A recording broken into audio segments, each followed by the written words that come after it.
Hello everyone. चलो शुरू करते हैं इस स्टोरी का एक नया एपिसोड। और तुम सब तुम्हारे कानों में ईयरफोन ज़रूर से लगा लेना, क्योंकि स्टोरी को अच्छी तरह समझने के लिए ईयरफोन ज़रूरी है। और चलो शुरू करते हैं एक नया सफ़र। उसके बाद वह अपने पेट को बुलाता है। हरीश का पेट देखने में मोर जैसा लग रहा था और फिर वह अपने पेट के साथ कंबाइन होने लगता है। कुछ ही सेकंड में हरीश की बॉडी साइज में दुगुनी और उसके कंधे पर दो बहुत बड़े पंख आ गए थे। Ultra insect peacock form body. यह मेरी फ्यूजन की ultra insect peacock form body है। तब देखता हूँ कि तुम दोनों मेरे अटैक को कैसे सरवाइव कर पाते हो। फ्यूजन होने के बाद हरीश शाय की तरफ देखकर हंसता हुआ शाय और निधि से कहता है, ये तो अपने एलिमेंट की फाइनल फॉर्म में पहुंच चुका है, तुम इससे नहीं लड़ पाओगे, प्लीज यहाँ से चले जाओ। हरीश की फ्यूजन बॉडी की देखकर निधि घबराती हुई शाय से कहती है, लेकिन शायद ने निधि की बातों को पूरी तरह से इग्नोर कर दिया और फिर वह भी अपनी फायर एलिमेंट की फ्लेम बॉडी की फर्स्ट फॉर्म में ट्रांसफॉर्म हो जाता है। शाय अपनी फ्लेम बॉडी की सेकंड फॉर्म में ट्रांसफॉर्म इसलिए नहीं होता क्योंकि वह नहीं चाहता था कि किसी को भी उसकी लेवल 10 की फ्लेम बॉडी की सेकंड फॉर्म के बारे में पता चले। जैसा कि आयरा ने कहा था कि कोई भी नॉर्मल इंसान की बॉडी लेवल 10 की पावर को झेल नहीं सकता है। शाय अपने मन में आयरा की बात को सोचता है। निधि देखती है कि शाय के चेहरे पर फ्लेम के कुछ सिंबल बन जाते हैं, जिससे वह समझ जाती है कि शाय ने खुद को फायर एलिमेंट की एलिमेंट बॉडी में ट्रांसफॉर्म कर लिया है। निधि शाय की फ्लेम बॉडी पर कुछ भी रिएक्ट कर पाती उससे पहले शाय अचानक से वहां से गायब हो गया। शाय को ऐसे गायब होता देखकर निधि और भी ज्यादा हैरान और सरप्राइज रह गई। निधि शाय के गायब होने के बारे में कुछ भी और सोचती है उससे पहले एक बहुत ही अजीब सी आवाज निधि के कानों में पड़ी। जैसे ही निधि को वह आवाज सुनाई दी उसने तुरंत उठकर उसी दिशा में देखा। फिर निधि को जो भी दिखा उसे देखकर निधि का मुंह खुला का खुला रह गया। निधि देखती है कि शाय अपने हाथ में एक स्वॉर्ड लिया हुआ खड़ा है और उसके जस्ट पास में हर्ष खड़ा हुआ है, लेकिन वहां पर सिर्फ हरीश की बॉडी थी। उसका सिर जमीन पर गिर हुआ था और शाय की स्वॉर्ड पर खून लगा हुआ था, जिसे देखकर निधि समझ गई कि यहाँ पर अभी अभी क्या हुआ। तो वह आवाज इस आदमी से सिर के नीचे गिरने से हुई थी। निधि मन ही मन सोचती है और फिर वह फिर से शाय को देखने लग जाती है। निधि के लिए अब शाय बहुत अलग सा इंसान बन गया था, जो कुछ दिनों पहले बड़ा ही इनोसेंट और नॉर्मल दिखाई दिया करता था और अब वह इतना बदल गया कि अब शाय से निधि खुद भी डरने लगी थी। शाय इतने कम समय में इतना स्ट्रॉन्ग कैसे बन गया कि अब वह अपने फायर एलिमेंट की फ्लेम बॉडी में ट्रांसफॉर्म भी हो सकता है। और साथ ही साथ शाय ने इस आदमी जो एक मैक्स लेवल का इंसान था उसे अपने लेवल 8 फ्लेम बॉडी के साथ एक झटके में इस आदमी का गला काट दिया और उसकी आवाज तक नहीं आई। इससे एक बात तो साफ है कि अब शाय पहले वाला शाय नहीं रहा और यह सब मेरी गलती है। सिर्फ मेरी वजह से शाय ने अपने भाई बहन जैसे दोस्तों को खो दिया, निधि अपने आप से कहती है। उसके बाद वह डिसाइड करती है कि वह शेल्टर लौटते ही सबसे पहले जय और अनिका को सब कुछ सच बताएगी और शाय से भी माफी मांगेगी। इतना डिसाइड करने के बाद निधि शाय की तरफ जाने के लिए मुड़ती है, तभी निधि को अपने सामने शाय दिखाई देता है। शाय के अचानक अपीयरेंस के निधि डर जाती है, जिससे निधि अपने पैर थोड़े पीछे कर लेता है, लेकिन एक छोटे पत्थर के कारण निधि का पैर फिसल जाता है और फिर वह पाई की ओर गिरने लगती है, लेकिन शाय ने निधि को पहले ही पकड़ लिया ताकि वह नीचे न गिर जाए। थैंक यू शाय, और I am really sorry, please मुझे माफ कर दो। मैं बस अपने परिवार को बचाने के लिए मैंने तुम्हारा इस्तेमाल किया, इसलिए मुझे माफ कर दो। निधि शाय को थैंक यू कहती हुई शाय से माफी मांगती है, लेकिन शाय ने निधि की बातों का कुछ भी जवाब नहीं दिया और फिर शाय ने निधि की बेड़ियों को खोला और अपने साथ चलने को कहा। इधर निधि को अपने किए पर बहुत पछतावा हो रहा था, लेकिन अब वह भी कुछ नहीं कर सकती थी। निधि शाय को आगे आगे चलते हुए देखती रहती है। शाय पिछले कुछ समय ने कितना पावरफुल हो गया है। शाय ने सिंगल हैंडेड एक एलिमेंट लेवल 9 वाले इंसान को बड़े ही आसानी से मार दिया। टाइम कितनी जल्दी बदल गया, कहाँ एक समय पर शाय को मैं बचाती थी और अब शाय को मुझे बचाना पड़ रहा है। शाय के पीछे चलती हुई निधि शाय को देखती हुई सोचती है। कुछ समय तक चलने के बाद शाय और निधि शेल्टर के पास पहुंच गए थे। किसी कारण की वजह से शाय शेल्टर से कुछ दूरी पर रुक गया जहां पर कोई भी शेल्टर का इंसान उसे देख ना पाए। क्या हुआ? शेल्टर के अंदर नहीं जाना है क्या? शाय को एक जगह पर रुका हुआ देखकर निधि शाय से पूछती है। अब तुम अकेले शेल्टर के अंदर जाओ, मुझे कुछ काम है, शाय निधि से कहता है। पर तुम भी मेरे साथ चलते तो कितना अच्छा होता, निधि शाय से कहती है। नहीं, शाय कहता है। पर क्यों नहीं? फिर से निधि शाय से पूछती है। यदि मैं तुम्हारे साथ शेल्टर के अंदर गया तो शेल्टर के लोग बहुत गलत सोचेंगे। वे सभी सोचेंगे कि मैंने फिर से तुम्हें फोर्स किया है और फिर से मैंने तुम्हारा रैप किया है। इसलिए मैं तुम्हारे साथ नहीं जा रहा हूँ। अभी तुम जाओ, मैं रात को शेल्टर में आ जाऊंगा, शाय निधि को समझाता है। उसके बाद निधि ने बिना कुछ कहे ही शेल्टर में आ जाती है। अब निधि का रिग्रेट और भी बढ़ गया। उसकी वजह से शाय का शेल्टर में आना जाना भी मुश्किल हो गया था। उसके बाद निधि ने बिना कुछ कहे ही शेल्टर में आ जाती है। अब निधि का रिग्रेट और भी बढ़ गया। उसकी वजह से शाय का शेल्टर में आना जाना भी मुश्किल हो गया था। निधि के शेल्टर में एंटर करने के बाद शाय फिर से जंगल में चला गया ताकि वह रात होने के बाद शेल्टर में जा सके, जिससे कोई भी उसे शेल्टर में जाते हुए देख ना सके। काफी रात हो जाने के बाद शाय शेल्टर में एंटर करता है और फिर वह अपने कमरे की ओर जाने लगता है। तभी रास्ते में एक जगह पर कुछ लोगों को आपस में बातें कर रहे थे। उनकी बातों को सुनकर शाय वहीं पर ही खड़ा होकर उन लोगों की पूरी बातें सुनने लगा। शाय किसी के भी पहचान में नहीं आ रहा था, क्योंकि शाय ने अपने चेहरे को एक काले कपड़े से ढका हुआ था, जिससे कोई भी इंसान शाय को इजीली पहचान न पाए। तुम लोगों ने ये सुना है कि किसी ने हरीश जैसे पावरफुल इंसान के 2 टुकड़े कर दिया, और वो भी एक बार में। एक लड़का बाकी सभी से कहता है, क्या बात कर रहे हैं? किसी सिर्फ एक बार में ही हरीश जैसे पावरफुल इंसान को मार दिया। दूसरा लड़का हैरानी से बाकी सब से कहता है, ऐसा सच में है तो वह इंसान कितना पावरफुल होगा। तीसरा लड़का कहता है, उस इंसान की मौत तो तय है, अब अरोड़ा फैमिली उस इंसान को जिंदा नहीं छोड़ेगी, और तुम सब तो अरोड़ा फैमिली की ताकत को जानते हो, उनसे तो वह इंसान भी नहीं भिड़ना चाहेगा जिसने अपने 5 एलिमेंट मैक्स कर लिए हो। एक लड़की सबसे कहता है, लेकिन अरोड़ा फैमिली एक ऐसे इंसान के लिए इतना सब क्यों ही करेगी? पहले वाला लड़का उस लड़की से पूछता है, क्योंकि हरीश और अमर 2 ऐसे इंसान हैं जो अरोड़ा फैमिली से ना होते हुए भी उनकी फैमिली का हिस्सा है।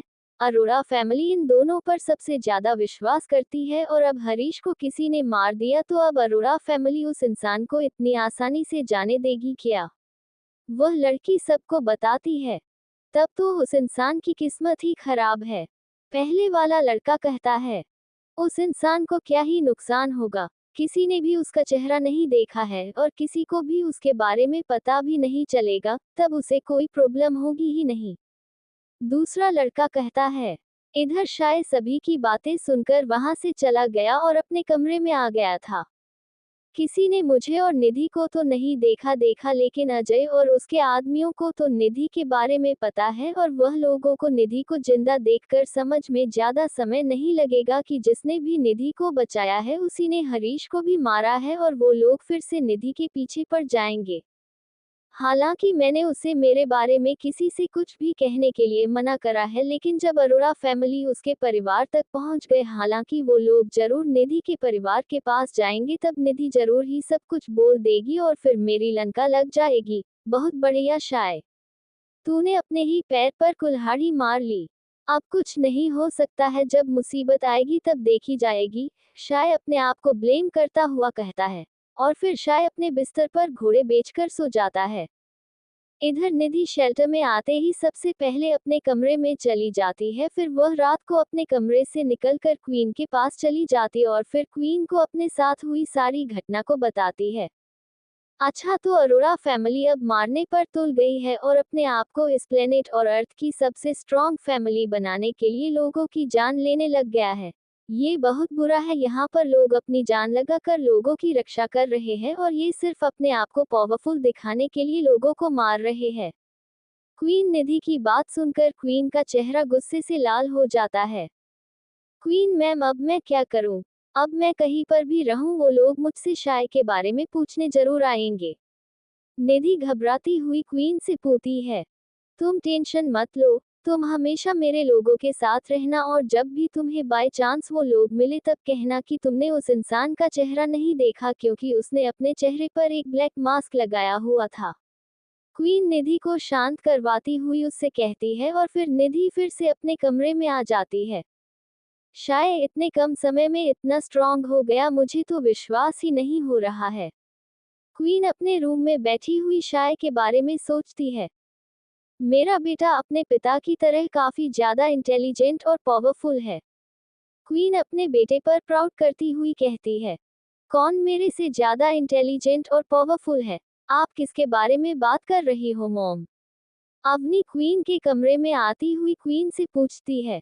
कोई भी नहीं। अवनी को अचानक से कमरे में आता हुआ देखकर क्वीन हड़बड़ा जाती है और फिर वह उसी हड़बड़ाहट के साथ अवनी से कहती है, मॉम आप भी ना पता नहीं किन ख्यालों में खोए हुई रहती है, थोड़ा सा मेरे पर भी ध्यान दे दिया करो। अवनी अपने मॉम से कहती है, ज्यादा बकवास मत कर, जब तू चाय बना ही रही हो तो मेरे लिए भी बना देना। क्वीन अवनी से कहती है, मॉम आपको चाय कम करनी चाहिए नहीं तो कुछ समय बाद आप पानी की जगह चाय मत पीने लग जाना। अवनी मजाक करती हुई अपनी मॉम से कहती है, ऐसा अभी नहीं होने वाला है। क्वीन कहती है और उसके बाद दोनों में और बातें होने लगती है। दूसरी तरफ अजय गुस्से से पागल हुए जा रहा था। मैं उस इंसान और उस कमीनी लड़की निधि को जिंदा नहीं छोड़ूंगा, अब की बार मैं खुद अपने हाथों से उस लड़की की जान लेकर रहूंगा। यह मेरा वादा है मेरे भाई हरीश। अजय लाल होता हुआ अपने आप से कहता है। इधर अजय गुस्से के मारे पागल हुए जा रहे था, वहीं दूसरी तरफ शाय अपने कमरे में बैठकर अपने सिस्टम पैनल पर किसी चीज देखकर उसके बारे में बहुत गहराई से सोच रहा था। ये होली एंजल और डार्क एंजल है क्या? शाय अपने सिस्टम पैनल पर अपनी इंफॉर्मेशन में डार्क एंजल और होली एंजल का नाम देखकर सोचता है। इसके बाद शाय अपने कमरे के फर्श पर एक यूनिक पोजीशन में बैठकर अपने हाथों से एक बहुत यूनिक और वियर्ड सा साइन बनाता है और फिर उसी पोजीशन में रहता है। कुछ देर बाद शाय का शरीर एक यूनिक प्रकार की लाइट के साथ ग्लो करने लगता है और उसके तुरंत बाद ही शाय के सामने एक खूबसूरत सी दिखने वाली लड़की की पूरी बॉडी क्रिएट हो जाता है जो शाय के चेहरे के ठीक आगे हवा में फ्लोट कर रहा था। फिर शाय अपनी आंखें खोलता है और उस गर्ल बॉडी को देखता है जिसको देखकर शाय के चेहरे पर अजीब से एक्सप्रेशन आ जाते हैं। उसके कुछ ही समय बाद शाय को समझ आ जाता है कि यह कौन हो सकती है। आयरा जी आप हो? शाय बहुत ही रिस्पेक्टली हवा में फ्लोट करती हुई लड़की की बॉडी से पूछता है। जी मास्टर मैं ही हूँ और यह मेरा असली ह्यूमनॉइड फॉर्म अर्थात यह मेरा असली रूप है। वह लड़की शाय को जवाब देती है। वह बॉडी आयरा की था जो शाय को उस गुफा में एक स्टोन गोलेम के रूप में मिली थी जिसमें शाय को होली ट्राइडेंट की होली की मिली थी। शाय ने पहले आयरा को इसलिए नहीं पहचान पाया क्योंकि शाय ने पहली बार आयरा को उसकी लेवल 11 की स्टोन गोलेम फॉर्म में देखा था। जी मास्टर बोलिए आपने मुझे कैसे याद किया, मैं आपकी क्या मदद कर सकती हूँ? आयरा शाय से पूछती है। जब शाय पहली बार आयरा से मिला था तब आयरा ने शाय को एक मैजिक सिखाया था जिसकी मदद से शाय कभी भी आयरा से बात कर सकता है चाहे वो दोनों कितनी ही दूरी पर हो। Thank you for this magic, अच्छा हुआ आपने मुझे ये मैजिक सिखा दिया। मुझे आपसे कुछ चीज के बारे में बात करनी थी। जहां तक मेरा अंदाजा है आप इनके बारे में जरूर ही जानती होगी। शाय आयरा से कहता है, मैं जितना भी जानती हूँ आपको बता दूंगी। आयरा भी शाय को कहती है, जब पहली बार मैंने अपने स्टेट्स चेक किए तब मुझे अपने स्टेट्स में दो नाम बहुत अजीब लगे, वो दोनों हैं। आखिर ये दोनों हैं क्या? शाय आयरा से पूछता है। होली एंगल और डार्क एंगल, ये दोनों आपकी साथी है, क्या आपकी होली एंजल का नाम है? आयरा शाय से पूछती है। इधर आयरा की बात सुनकर शाय हैरान रह गया। शाय को समझ नहीं आ रहा था कि आयरा को उसकी होली एंजल का नाम कैसे पता है। हीलर, आपको मेरी होली एंजल का नाम कैसे पता है और आप इनको साथी क्यों कह रही हो? शाय कंफ्यूजन के साथ आयरा से पूछता है। मैं इन्हें साथी इसलिए कह रही हूँ क्योंकि आपके बाकी पेट सिर्फ आपके ऑर्डर पर ही काम करते हैं, लेकिन ये दोनों आपके ऑर्डर के बिना भी काम कर सकती है, इसलिए मैं इन्हें एक तरह से साथी कह रही हूँ। आयरा शाय से कहती है।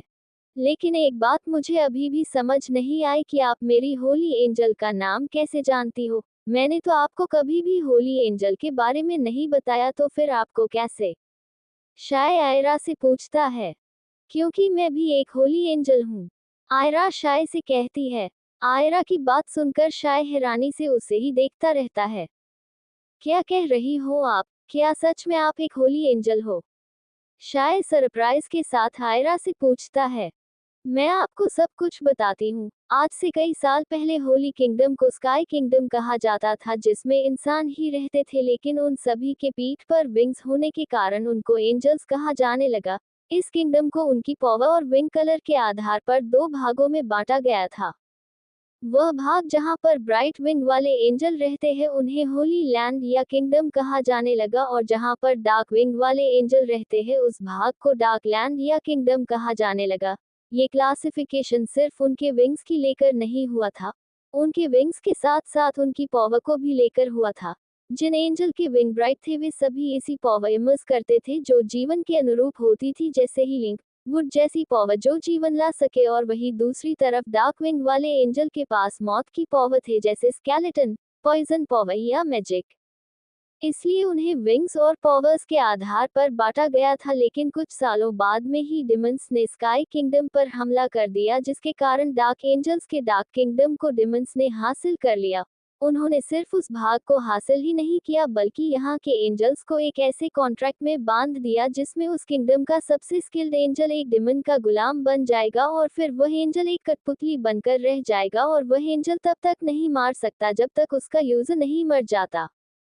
और जब कोई दूसरा उस एंजल के मालिक को मार दे, तब एंजल के पास एक मौका होता है जिसमें वह या तो खुद का मार सकती है या फिर वह नए मास्टर के कॉन्ट्रैक्ट में आ सकती है। जन डार्क एंजल डिमंस के कॉन्ट्रैक्ट में बंध गए, तभी होली एंजल भी गॉड्स या फिर डेमीगॉड के साथ ऐसे कॉन्ट्रैक्ट में बंध गए जिसमें होली एंजल को भी गॉड या डेमीगॉड को सर्व करना पड़ेगा। इस कॉन्ट्रैक्ट के बाद एक किंगडम बुराई के साथ हो गया और वही दूसरी तरफ का किंगडम अच्छाई के साथ हो गया था। उसके बाद एक गॉड ने अपनी पावर्स से गॉड ऑफ डेमन को डार्क किंगडम में कैद कर दिया, और अब तक वह डेमन डार्क किंगडम में है और वह बहुत जल्दी अपने आप को आजाद कर लेगा।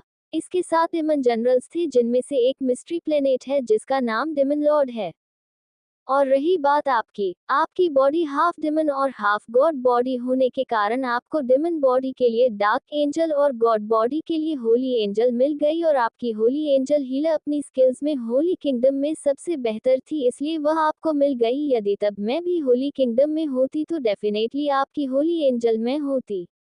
आयरा शाय को सब कुछ बताती है। आपकी हाफ डेमन और हाफ गॉड बॉडी होने के कारण आपको होली एंड डार्क एंजल्स मिली है। आयरा शाय को होली एंजल्स और डार्क एंजल्स के बारे में सब कुछ बता देती है। जब मैं वापस अपने घर होली किंगडम में आई, तब मुझे पता चला कि कोई भी होली एंजल पिछले 100 सालों में किसी के भी कॉन्ट्रैक्ट के साथ नहीं बंधी है सिवाय हीलर के। आयरा फिर शाय से कहती है, जैसा ही आपने अभी अभी कहा है कि हीलर होली किंगडम की सबसे स्किल्ड एंजल है, इसका मतलब डार्क एंजल भी काफी स्किल्ड होगी और उन्हें आगे और ज्यादा लेवल में अपग्रेड नहीं करना पड़ेगा ना? शाय आयरा से कहता है, जी मास्टर, आप सही सोच रहे हैं। आपको किसी भी एंजल की पावर बढ़ने की कोई जरूरत नहीं है, क्योंकि वो सभी अपनी अधिकतम पावर पर पहले से ही है। आयरा शाय को समझती हुई है। तो अब आप ही बताएं, मैं अपनी होली और डार्क एंजल को कैसे बुला सकता हूँ? शाय फिर से पूछता है। मास्टर, आप उन दोनों को भी वैसे ही सम्मन कर सकते हैं जैसे आप अपने पेट्स को सम्मन करते हैं। बस इन दोनों को सम्मन करने में आपको ज्यादा एनर्जी खर्च करनी पड़ेगी, क्योंकि ये बहुत ही पावरफुल एंजल है जिन्होंने अपने मास्टर के बिना ही अपने पावर हासिल की है, इसलिए इनको सम्मन करना थोड़ा मुश्किल है। जबकि पेट्स अपने मास्टर की मदद से पावरफुल बनते हैं, इसलिए उन्हें सम्मन करना मुश्किल नहीं होता है, लेकिन आपके लिए ज्यादा मुश्किल नहीं है। आयरा शाय को बताती है और फिर वह शाय से बाय बोलती है, और फिर शाय के चेहरे के सामने से आयरा का होलोग्राम जैसी बॉडी गायब हो जाती है। चलो अब देखते हैं कि मेरे नए साथी दिखने में कैसे हैं और उनकी पावर क्या क्या है। शाय अपने आप से कहता है और फिर वह सबसे पहले होली एंजल हीला को सम्मन करता है। शाय के सम्मन करते ही कमरे में शाय के बिल्कुल सामने एक बहुत ही खूबसूरत लड़की जो सफेद और गोल्डन पैटर्न के कपड़े पहने हुए थे, उसके सिर पर एक सफेद रंग की विच जैसी टोपी पहने हुई थी। वह टोपी देखने में एक शंकु जैसी थी जो ऊपर से बिल्कुल तीखी और नीचे से हेड की तरह थी। उस लड़के के पीठ पर व्हाइट कलर के विंग्स थे जिनमें उसके कपड़ों की तरह गोल्डन पैटर्न थे। जैसे ही शाय की होली एंजल हीलर शाय के सामने आती है, वैसे वह पहले तो शाय के सामने झुकती है और फिर वह अपने घुटने पर बैठकर शाय से कहती है, मास्टर मैं यहाँ पर आपकी मदद के लिए आई हूँ, तो आप बताएं मैं आपकी क्या मदद कर सकती हूँ। हीलर पोलाइट आवाज में शाय से कहती है। इधर शाय इतनी खूबसूरत लड़की का उसे ऐसे ट्रीट करना शाय की नर्वस कर रहा था, क्योंकि आज तक शाय से इतनी सुंदर लड़की ने इतनी पोलाइटली बात नहीं की थी। नहीं नहीं, अभी तो मैं बस तुम्हारी पावर्स के बारे में जानना चाहता हूँ। तुम्हारे पास कौन सा एलिमेंट है और तुम क्या क्या कर सकती हो, ये सब तुम अभी देखा सकती हो। शाय हीलर से कहता है। जी मास्टर, आप जो कहे वो मैं करूंगी। मैं हीलिंग एलिमेंट का यूज कर सकती है और मेरी पावर सिर्फ हीलिंग की ही है, इसके अलावा मैं किसी से फाइट नहीं कर सकती हूँ। यदि मैं आपको अर्थ लैंग्वेज के हिसाब से मैं एक मेडिक या फिर डॉक्टर हूँ, ना कि सोल्जर हूँ। हीलर शाय को समझाती है। अच्छा, तो आयरा का मतलब था कि होली एंजल्स की पावर डिस्ट्रक्शन की नहीं बल्कि जीवन या लाइफ पावर्स है। इसका मतलब डार्क एंजल एक प्रॉपर फाइटर होगी। शाय अपने आप ऐस कहता है और फिर वह अपनी दूसरी एंजल डार्क एंजल को सम्मन करता है जिसका नाम स्केलेटन क्वीन है। उसके बाद एक बहुत ही डरावना सा ओरा शाय के सामने आता है जिसने काले कपड़े पहने हुए थे। वह लड़की देखने में एक डिमन ही लग रही थी जिसकी आंखें पूरी तरह से काली थी और उसके पीठ पर एक जोड़ा काले पंखों का था और साथ में उसने अपने हाथ में एक स्काइप पकड़ा हुआ था जो हड्डियों से मिलकर बना हुआ था। शाय ने जैसे ही उसके अपीयरेंस को देखा, वैसे ही शाय को किसी की बात याद आ गई। उसने पहले भी शाय को इसी लड़की के बारे में पूछा जो हूबहू स्केलेटन क्वीन जैसी देखती है। वह इंसान था जय। जब शाय पहली बार रोहित के दोस्त संजय के पेट राइनो के कारण घायल हो गया था, तब जय ने पूछा था इसी लड़की के बारे में। शाय अपने मन में ये सब सोच ही रहा था कि तभी स्केलेटन क्वीन ने अपने घुटनों पर बैठकर शाय से वही बात कही जो उसकी होली एंजल हीलर ने कही थी। अब शाय अपनी डार्क एंजल स्केलेटन क्वीन की पावर्स को देखने में बहुत ज्यादा इंटरेस्टेड हो गया था, क्योंकि शाय स्केलेटन क्वीन के ओरा को देखकर यह बता सकता था कि उसकी डार्क एंजल स्केलेटन क्वीन कितनी पावरफुल होगी। इसलिए वह स्केलेटन क्वीन की पावर्स को देखने के लिए काफी ज्यादा इंटरेस्ट था। उसके बाद शाय ने स्केलेटन क्वीन को अपनी पावर्स को देखने के लिए कहता है। आई एम सॉरी मास्टर, लेकिन मैं यहाँ पर अपनी पावर्स को नहीं देखा सकती हूँ। स्केली शाय से कहती है। पर क्यों? यहाँ पर ऐसा क्या है जो तुम यहाँ पर अपनी पावर को नहीं देखा सकती हो? शाय स्केली के बात सुनकर काफी हैरानी से स्केली से पूछती है। क्योंकि मास्टर, इस जगह की दीवारें मेरी पावर एनर्जी की रोक नहीं पाएगी और फिर मेरी पावर आसपास के लोगों की भी नुकसान पहुंचा देगी, इसलिए मैं आपसे कह रही हूँ, यदि आप चाहे तो मैं अपनी पावर्स का यूज यही कर सकती हूँ। स्केलेटन क्वीन शाय से कहती है। नहीं नहीं, रहने दो, कल सुबह शेल्टर के बाहर तुम्हारी पावर्स को देखेंगे। शाय इतना ही कहता है और फिर उन दोनों को वापस ले लेता है। नहीं नहीं, रहने दो, कल सुबह शेल्टर के बाहर तुम्हारी पावर्स को देखेंगे। शाय इतना ही कहता है और फिर उन दोनों को वापस ले लेता है। स्केलेटन क्वीन की इस बात को सुनकर शाय और भी ज्यादा एक्साइटेड हो गया। उससे अब स्केलेटन क्वीन की पावर्स के देखने से रहा नहीं जा रहा था। उसे हिल की पावर्स के बारे में थोड़ा बहुत आइडिया था, लेकिन स्केलेटन क्वीन के पावर्स के बारे में शाय कुछ भी नहीं जानता था। फिर शाय अपनी होली और डार्क एंजल्स के बारे में सोचता है और फिर वह सो जाता है। अगली सुबह शाय हमेशा की तरह जल्दी शेल्टर के बाहर निकलने वाला था, लेकिन तभी उसे शेल्टर पर एक जाना पहचाना इंसान नजर आ रहा था जो शेल्टर के गेट पर किसी की इंतजार कर रहा था। वह इंसान और कोई नहीं बल्कि निधि थी। उसके साथ में एक लड़की और भी थी जो साइज और उम्र में निधि से कम लग रही थी। जैसे उन दोनों ने शाय को शेल्टर से बाहर आते हुए देखा, वैसे ही वो दोनों शाय के पास चली गई और उसके सामने जाकर खड़ी हो गई। क्या हुआ निधि, तुम इतनी सुबह यहाँ पर क्या कर रही हो?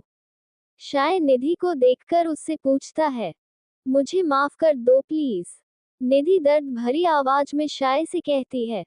प्लीज मेरी बड़ी बहन को माफ कर दीजिए ना, उसने हम सबको बचाने के लिए तुम्हारे साथ यह सब किया था। प्लीज।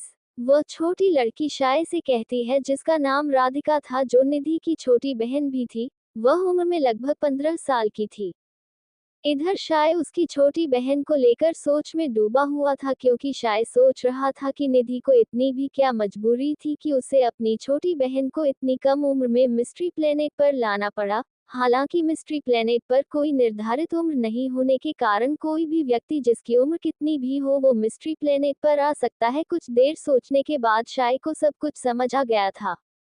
जब निधि ने पहली बार शाय पर रैप का आरोप लगाया था, तब शाय ने पृथ्वी पर जाकर निधि के पूरे परिवार के बारे में सारी जानकारी प्राप्त की, जिससे शाय को पता चल गया था कि निधि का परिवार निधि की फोटोज की वजह से मुसीबत में नहीं है, बल्कि कर्जे की वजह से निधि का परिवार मुसीबत में था।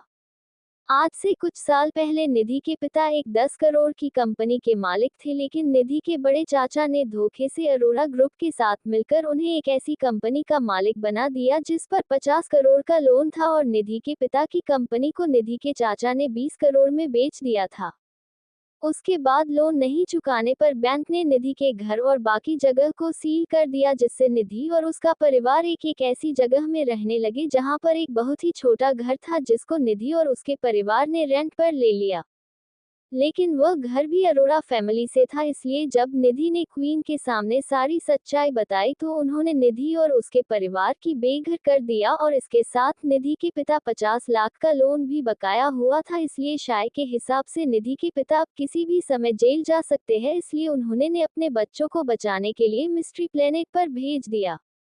निधि के परिवार के बारे में ये सब जानकर ही शाय ने इतने समय से निधि या किसी दूसरे से कुछ नहीं बोला था, ताकि कोई भी निधि को और परेशान न करे। लेकिन अरोड़ा फैमिली निधि का पीछा ही नहीं छोड़ रहे थे, इसलिए शाय को उन पर काफी ज्यादा गुस्सा आ रहा था। लेकिन अब निधि और उसकी छोटी बहन को शेल्टर में देखकर काफी दुखी महसूस कर रहा था।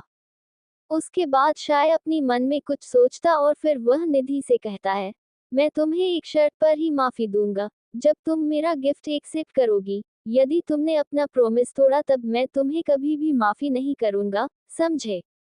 शाय उन दोनों से कहता है और वह अपनी बैग से एक बहुत ही छोटी स्वॉर्ड निकल कर निधि को पकड़ा देता है और वह वहां से वापस शेल्टर की ओर चला जाता है। निधि ने जैसे ही उसने स्वॉर्ड को ध्यान से देखा, तब उसे पता चला कि यह कोई आम स्वॉर्ड नहीं है, बल्कि यह एक लेवल 8 का ट्रेजर है, जिसकी मार्केट वैल्यू लगभग 25 से 30 करोड़ रुपए होंगे। निधि इन सब के बारे में सोच रही थी, तभी शाय वापस शेल्टर पर आ जाता है और निधि को एक और उसी प्रकार की तलवार निधि को मिल गई, जिसको देखकर निधि का मुंह खुला का खुला रह गया, क्योंकि यदि निधि ने इन दोनों को बेचा तो वह बहुत ही इजीली 50 से 60 करोड़ रुपए कमा लेगी, और शाय ऐसा ही चाहता था। इतना सब होने के बाद शाय निधि के परिवार को किसी भी परेशानी में नहीं छोड़ सकता है, इसलिए उसने मदद करने की सोची। इसलिए शाय ने लेवल 8 के ट्रेजर आइटम निधि को दे दिए, ताकि उसकी और उसके परिवार की स्थिति सुधर सके। वैसे भी शाय के पास अभी भी काफी पैसे बचे हुए थे, इसलिए उसे अभी पैसों की जरूरत नहीं थी। ये आइटम मैं तुमसे नहीं ले सकती हूँ, ये बहुत महंगे और रेयर है, निधि शाय को उसके ट्रेजर आइटम को वापस करती हुई कहती है। इनको बेचकर तुम अपने परिवार का लोन चुका देना, ताकि बैंक वाले लोग तुम्हारे घर को इंसील कर दे, जिससे तुम और तुम्हारा परिवार खुशी से रह सके। और रही बात पैसे वापस करने की, जब तुम्हारी सारी परेशानी खत्म हो जाए तब तुम मुझे धीरे धीरे करके सारा पैसा वापस दे देना। शाय उन दोनों से इतना ही कहता है और शेल्टर के बाहर चला जाता है। शाय निधि की मदद करके सीधे शेल्टर के पास वाली ग्रीन हील की तरफ निकल गया, ताकि कोई भी उसे डिस्टर्ब ना कर सके। ग्रीन हील की गहराई में पहुंचकर शाय एक जगह को देखता है। ये जगह शेल्टर से काफी दूर और ग्रीन हील की सबसे खुफिया जगहों में से एक भी है। यहाँ पर मैं स्केलेटन क्वीन की पावर को फुल पोटेंशियल में देख सकता हूँ और किसी को कुछ पता भी नहीं चलेगा। शाय उस जगह को देखता हुआ अपने आप से कहता है और फिर वह अपनी डार्क एंजल स्केलेटन क्वीन को सम्मन करता है और फिर उसे अपनी फुल पावर दिखाने के लिए कहता है। जैसे ही स्केलेटन क्वीन को अपने मास्टर की तरफ से ऑर्डर मिलता है वैसे ही स्केलेटन क्वीन अपनी एक अनोखी फॉर्म में आ जाती है जिसमें स्केलेटन क्वीन हवा में उड़ने लगती है और उसके शरीर में बहुत ही पावरफुल ऑरा निकल रहा था। वह ऑरा इतना पावरफुल था कि उसके सामने एक लेवल 9 से ऊपर का इंसान का भी इस लड़की के सामने लड़ाई में जीतने का कोई चांस नहीं है। उसके बाद शाय देखता है कि स्केलेटन क्वीन के हवा में जाने के बाद वह अपने पैरों के नीचे कंपन महसूस करता है। शाय के देखते ही देखते शाय के सामने जमीन से एक छोटा सा स्केलेटन बाहर आता है को साइज में बहुत छोटा था। उसके बाद शाय के देखते ही देखते कि उसके आसपास हजारों की संख्या में स्केलेटन बाहर आते हैं और वो सभी शाय को घेर लेते हैं। शाय स्केलेटन क्वीन की पावर्स को लेकर बहुत एक्साइटेड था। इधर शाय को लगने लग गया था कि यही पावर या skill dark angel skeleton queen की सबसे पावरफुल स्किल है, लेकिन शाय को पता नहीं था कि स्केलेटन क्वीन इससे भी ज्यादा कर सकती है। इधर शाय स्केलेटन क्वीन की पावर्स को लेकर काफी हैरान था और वह काफी ज्यादा शॉक्ड भी था।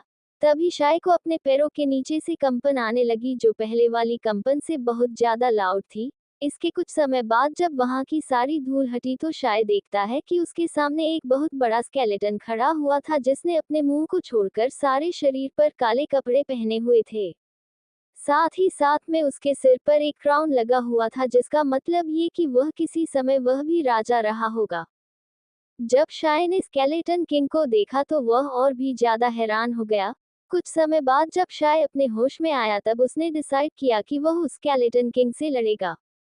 उसके बाद वह स्केलेटन क्वीन को उस स्केलेटन किंग को बाहर लाने के लिए कहता है ताकि वह उस स्केलेटन किंग से फाइट कर सके। उसके बाद स्केलेटन क्वीन ने शाय के द्वारा दिए गए ऑर्डर को मानती हुई स्केलेटन किंग को बुलाती है।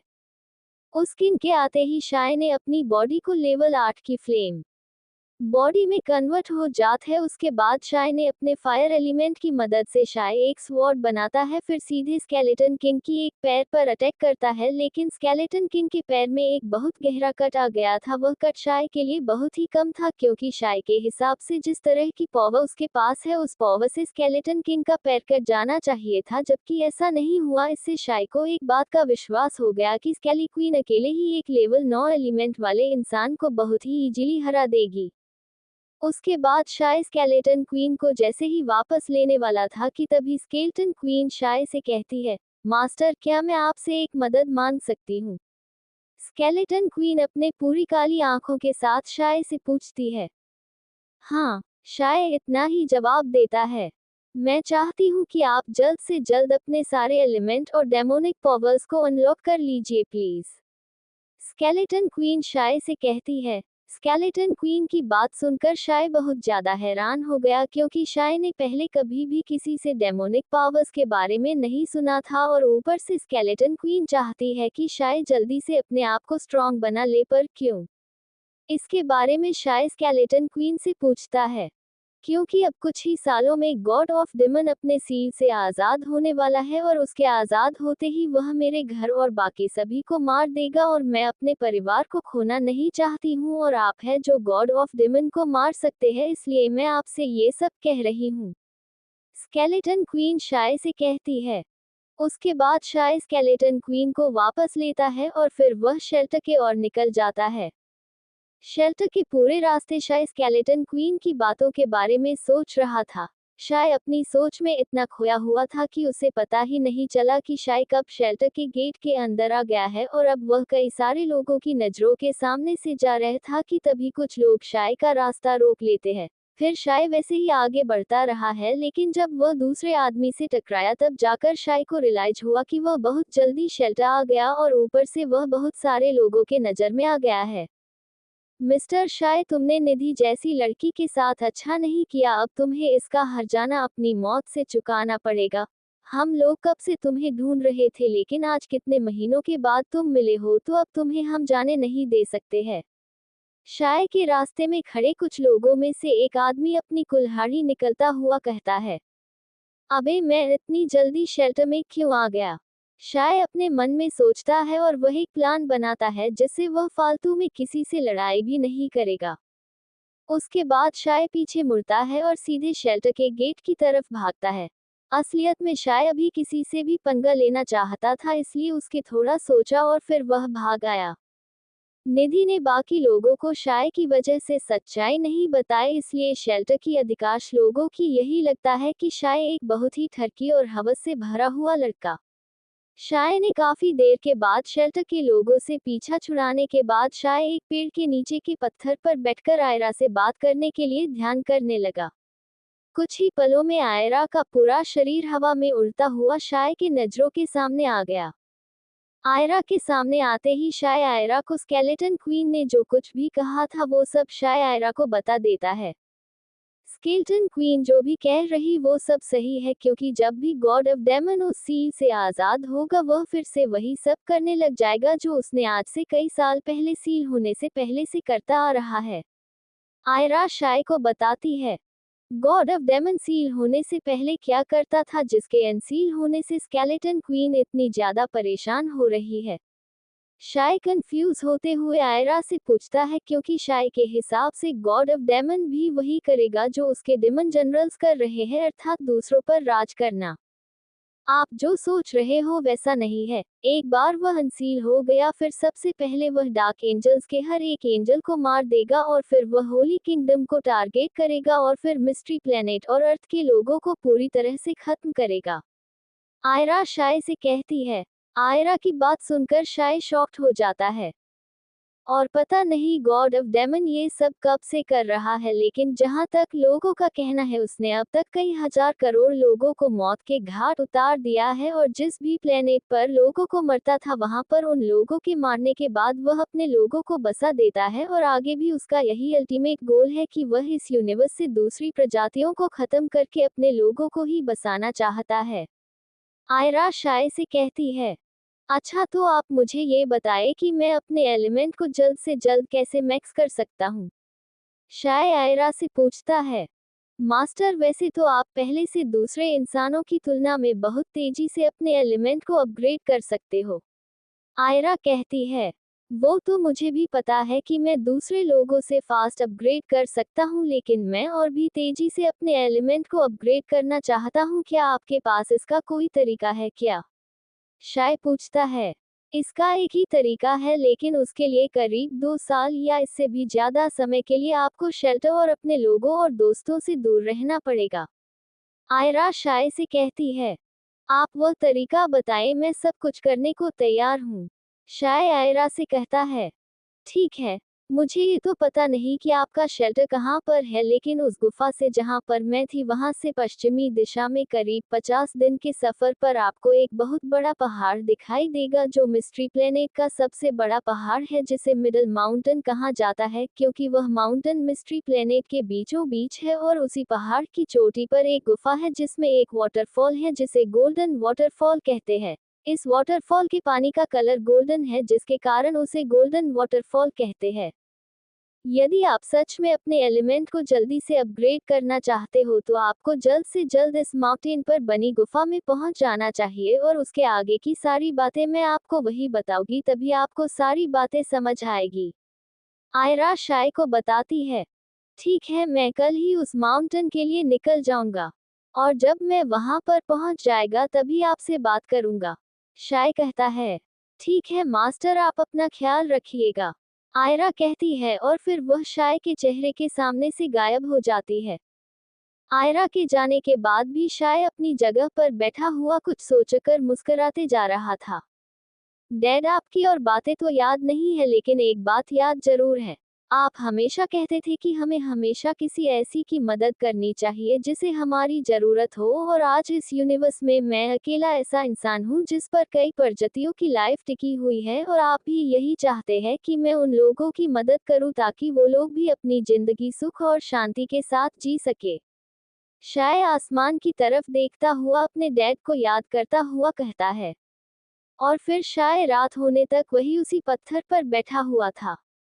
जैसे रात हुई शाय जल्दी से शेल्टर की तरफ गया और फिर वह शेल्टर में बने अपने कमरे से अपना थोड़ा बहुत सामान लिया और उसी समय शेल्टर से बाहर निकल गया।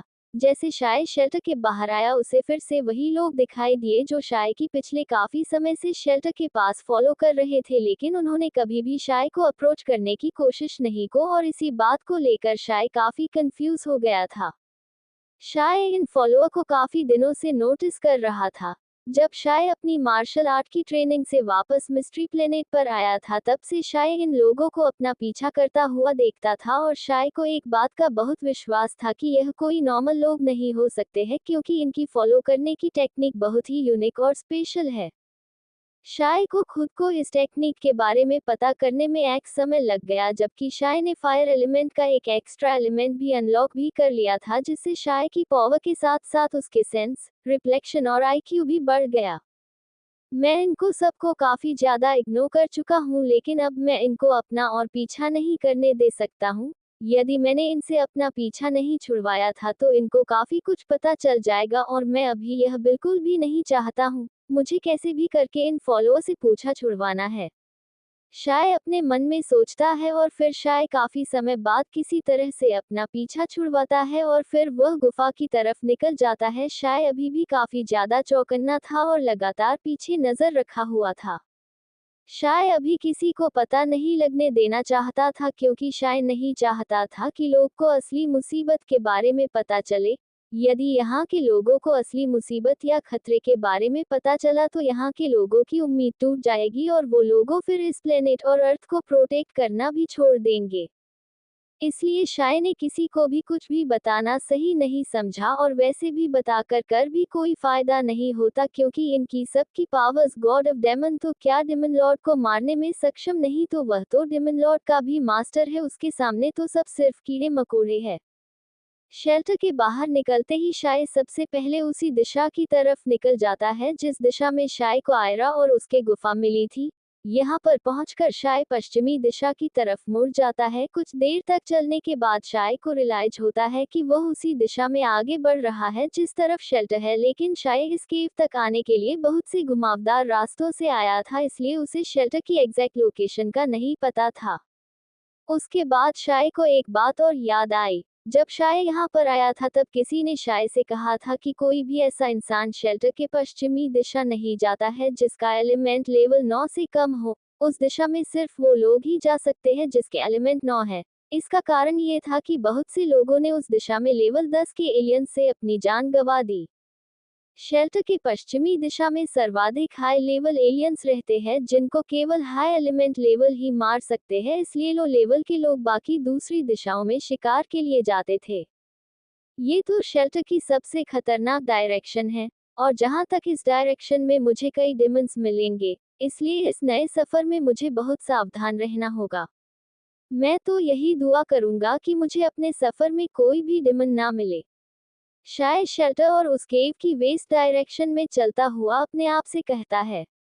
कुछ दूरी पर जाकर शाय अपने फ्लेम डिस्ट्रॉयर को बुला लेता है और शाय फ्लेम डिस्ट्रॉयर पर चढ़ जाता है। उसके बाद बहुत तेजी से शाय वेस्ट डायरेक्शन में आगे बढ़ता जाता है।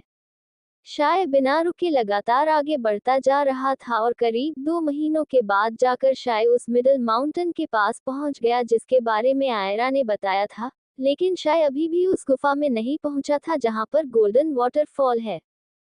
गोल्डन गुफा तक जाने में शाय को करीब 3 घंटे और लगने वाले थे। हालांकि शाय को ऊपर तक जाने में बहुत ही कम समय लगने वाला था क्योंकि शाय के पास फ्लेम डिस्ट्रॉयर था जो एक नॉर्मल उड़ने वाले पेट से काफी ज्यादा फास्ट था और इसी वजह से शाय को 3 घंटे लगने वाले थे। और यदि कोई न उड़ने वाला पेट इस पहाड़ की गोल्डन गुफा तक पहुंचने में करीब 5 से 8 दिन लग जाते।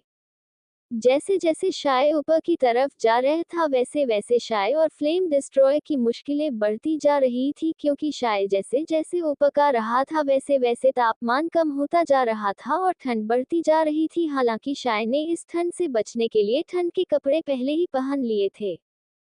फाइनली 3 घंटों में शाय और फ्लेम डिस्ट्रॉयर दोनों उस गुफा के पास में पहुंच ही गए। वह गुफा देखने में गोल्डन कलर की दिखाई दे रही थी क्योंकि सुबह सुबह सूर्य की सुनहरी किरणें जब गुफा की चट्टानों पर गिरती है तब वह गुफा गोल्डन रंग में चमकती है। शाय सिर्फ इस गुफा को देखकर हैरान नहीं था, वहां के सारे नज़ारे देखने में बहुत ही मनमोहक और काल्पनिक लग रहे थे। शाय ने पहले कभी भी स्नो और सूर्य को गोल्डन किरणों का ऐसा रूप पहले कभी नहीं देखा था।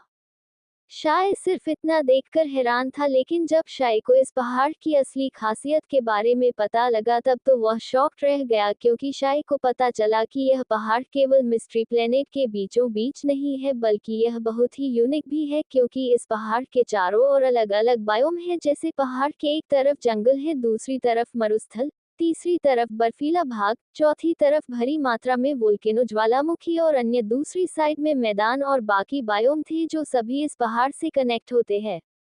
शाय की हैरानी अभी यही नहीं रुकती है। शाय जैसे ही उस गोल्डन गुफा में जाता है और वह देखता और महसूस करता है कि यह जगह बहुत ज्यादा अलग है, क्योंकि शाय को ऐसा लग रहा था कि किसी ने इस गुफा में हीटर फिट कर रखा हो। शाय जैसे ही गुफा के अंदर गया, वहां पर शाय को ठंड के नाम का कुछ भी महसूस नहीं हो रहा था। शाय को विश्वास नहीं हो रहा था कि इसी जगह पर इतनी गर्माहट हो सकती है, और फिर वह धीरे धीरे आगे बढ़ रहा था। तभी शाय को वह गोल्डन वाटरफॉल दिखाई दे रहा था जिसके बारे में आयरा ने शाय को बताया था। शाय जैसे ही गुफा के अंदर गया, वहां पर शाय को ठंड के नाम का कुछ भी महसूस नहीं हो रहा था। शाय को विश्वास नहीं हो रहा था कि इसी जगह पर इतनी गर्माहट हो सकती है, और फिर वह धीरे धीरे आगे बढ़ रहा था। तभी शाय को वह गोल्डन वाटरफॉल दिखाई दे रहा था जिसके बारे में आयरा ने शाय को बताया था। फिर शाय पूरे दिन उस मिडल माउंटेन को अच्छी तरह से देखता है, और शाय नोटिस करता है कि इतने बड़े मिडल माउंटेन पर कोई भी खतरनाक एलियन या डिमन नहीं था, और यह बात शाय को बहुत ही अजीब सी लग रही थी। शाय ने सोचा था कि वह आज पूरे दिन इस माउंटेन के बारे में जानेगा, और जो बात शाय को समझ नहीं आएगी वो बातें वह आयरा से डिस्कस कर लेगा। लेकिन कुछ चीजों को छोड़कर शाय को इस माउंटेन की बाकी सारी चीजें बहुत अजीब लग रही थी। शाम होने से पहले शाय फिर से वासी गोल्डन केव में चला जाता है, क्योंकि अब शाय का 2 साल के लिए यही शेल्टर था। शाय शाम होते ही जैसे ही गुफा में जाता है, वह वहां के नज़ारे को देखकर शॉक्ड रह जाता है, क्योंकि जब शाय पहली बार इस गुफा में आया था तब इस गुफा में वह गोल्डन पानी का वाटरफॉल गोल्डन गुफा की छत से बह रहा था। लेकिन अब उस वाटरफॉल का पानी छत से बहना बंद हो गया था, और नीचे बना हुआ छोटा सा तालाब जो उसी वाटरफॉल के गोल्डन पानी से बना हुआ था, वह भी सूख गया था। वहां की जगह ऐसी लगने लग गई कि वहां पर कभी कोई पानी रहा ही नहीं होगा। ये सब देखकर शाय बहुत ज्यादा हैरान रह गया था। उसे समझ नहीं आ रहा था कि एक दिन में कोई भी वाटरफॉल अचानक से कैसे सूखा पड़ सकता है।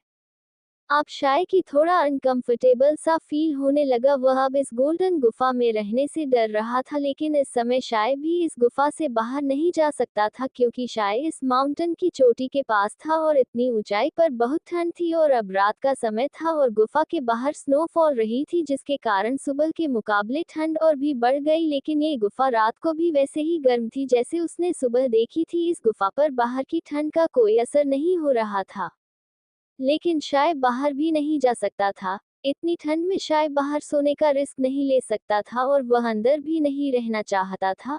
अब शाय करे तो क्या करे? काफी देर सोचने के बाद वह डिसाइड करता है कि वह सबसे पहले इस गुफा को बारीकी से चेक करेगा और फिर वह इस गुफा में रुकेगा। उसके बाद शाय अपने फ्लेम डिस्ट्रॉयर को सम्मन कर लेता है। ये गुफा बहुत ज्यादा बड़ी थी, इसलिए फ्लेम डिस्ट्रॉयर अपनी फुली ट्रांसफॉर्म बॉडी में भी इस गुफा में इजीली फिट नहीं बल्कि इधर उधर घूम भी सकता था। उसके बाद शाय इस गोल्डन केव को अच्छी तरह से चेक करता है, और खास तौर पर इस वाटरफॉल के आसपास को जगहों को चेक करता है। लेकिन शाय को वहां पर ना तो किसी प्रकार के एलियंस के होने का कोई भी प्रूफ नहीं मिला, और ना ही किसी डिमन के होने का प्रूफ मिला। सभी कुछ सही से चेक करने के बाद शाय गोल्डन केव की एक दीवार की तरफ जाता है जहां पर काफी खुली जगह थी। उस दीवार के पास पहुंचकर शाय अपने अर्थ एलिमेंट पेट अर्थ गोलम को सम्मन करता है। और मास्टर, आपको मेरी याद कैसे आ गई? लगता है आपको अभी तक कोई गर्लफ्रेंड तो नहीं मिली, तभी आप कभी मुझे बुलाते हो और कभी फ्लेम को। अर्थ गोलेम शाय से कहता है, अपनी बकवास बंद करो और मेरा एक काम करो। शाय अर्थ गोलम से कहता है। हालांकि शाय को उस पर गुस्सा तो आ रहा था, क्योंकि वह बिना सिचुएशन देखे कुछ भी बोल रहा था, लेकिन फिर शाय अर्थ गोलम को ज्यादा कुछ नहीं कहता है, क्योंकि शाय अर्थ गोलेम के इस बिहेवियर को बहुत अच्छे से जानता है और शाय जब भी इस पेट को सम्मन करता तब इसके मुंह हमेशा ही ऐसी बातें निकलती थी और आज भी इसका बिहेवियर ऐसा ही है। हालांकि कभी कभी शाय को भी अर्थ गोलम की ऐसी बातों पर हंसी आ जाती है। शाय के लिए अर्थ गोलम एक चलता फिरता एंटरटेनमेंट है जिसके पास अनलिमिटेड फनी बातें और जोक्स है, लेकिन इस वक्त शाय कोई भी फनी बात सुनने के मूड में नहीं था, इसलिए वह थोड़ा गुस्सा हो गया। ठीक है मास्टर, आप बताएं मुझे क्या करना है। अर्थ गोलम अपने मास्टर को सीरियस देखकर वह भी सीरियसली कहता है। शाय अर्थ गोलम को सीरियस देखकर हैरान रह गया। तुम इतने सीरियस क्यों हो? आज से पहले तो मैंने तुम्हें पहले कभी इतना सीरियस नहीं देखा। अर्थ गोलेम को सीरियस होता देखकर शाय हैरानी से अर्थ गोलम से पूछता है। मास्टर, मैं तभी सीरियस होता हूँ जब आप होते हो और अब आप मुझे काफी सीरियस और परेशानी में लग रहे हो और आपको मेरी मदद भी चाहिए, इसलिए मैं इस स्थिति में मजाक नहीं कर सकता हूँ। शाय का पेट अर्थ गोलम शाय से कहता है, इतना सीरियस होने की जरूरत नहीं है तुम्हें, मेरे लिए इस दीवार में एक अच्छा सा कमरा बना दो, क्या तुम ये काम कर सकते हो ना? शाय अर्थ गोलम से कहता है, जी मास्टर, इस काम को करना मेरे लिए बाएं हाथ का खेल है। अभी आप देखो मैं क्या करता हूँ। अर्थ गोलम शाय से कहता है और फिर वह अर्थ गोलम दीवार के पास जाता है और फिर उस दीवार पर अपना पत्थर का हाथ रख देता है। अर्थ गोलम के हाथ रखते ही उस दीवार में नीचे से ऊपर की ओर दरारें बनाना शुरू हो गई और वह सभी दरारें आपस में मिल जाती है और फिर शाय देखता है कि वह दरारें एक दरवाजा की शेप में है और फिर दरार वाले पत्थर टूटकर दीवार से बाहर आ जाते हैं। काफी देर तक इंतजार करने के बाद अर्थ गोलम ने अपना काम कर दिया। शाय ने सबसे पहले अपने नए कमरे के पत्थर के गेट को देखा जो पूरी तरह से पत्थर से बना हुआ था और उस दीवार में बने पत्थर के कब्जों पर लगाया था और फिर शाय कमरे के अंदर जाता है। वहां पर शाय को सबसे पहले अपना नया पत्थर का बिस्तर देखता है और फिर वह बिस्तर के पास बनी हुई पत्थर की कुर्सी और मेज को देखता है। हालांकि इन सभी को अपनी जगह से हिलाया नहीं जा सकता है क्योंकि ये सब पत्थरों को काट कर बनाई थी। और सबसे इम्पोर्टेंट थिंग यह है कि अर्थ गोलम ने कमरे के अंदर रोशनी के लिए कमरे की छत पर बहुत सारी ग्लोइंग बेरीज की बेल लगाई थी जो पूरे कमरे में रोशनी कर रही थी। जब शाय ने अर्थ गोलम के काम को देखकर शाय उसकी तारीफ किए बिना रह पाया, क्योंकि शाय ने कभी भी यह एक्सपेक्ट नहीं किया कि अर्थ गोलम इतना क्रिएटिव और अर्थ एलिमेंट कंट्रोल करने में माहिर होगा।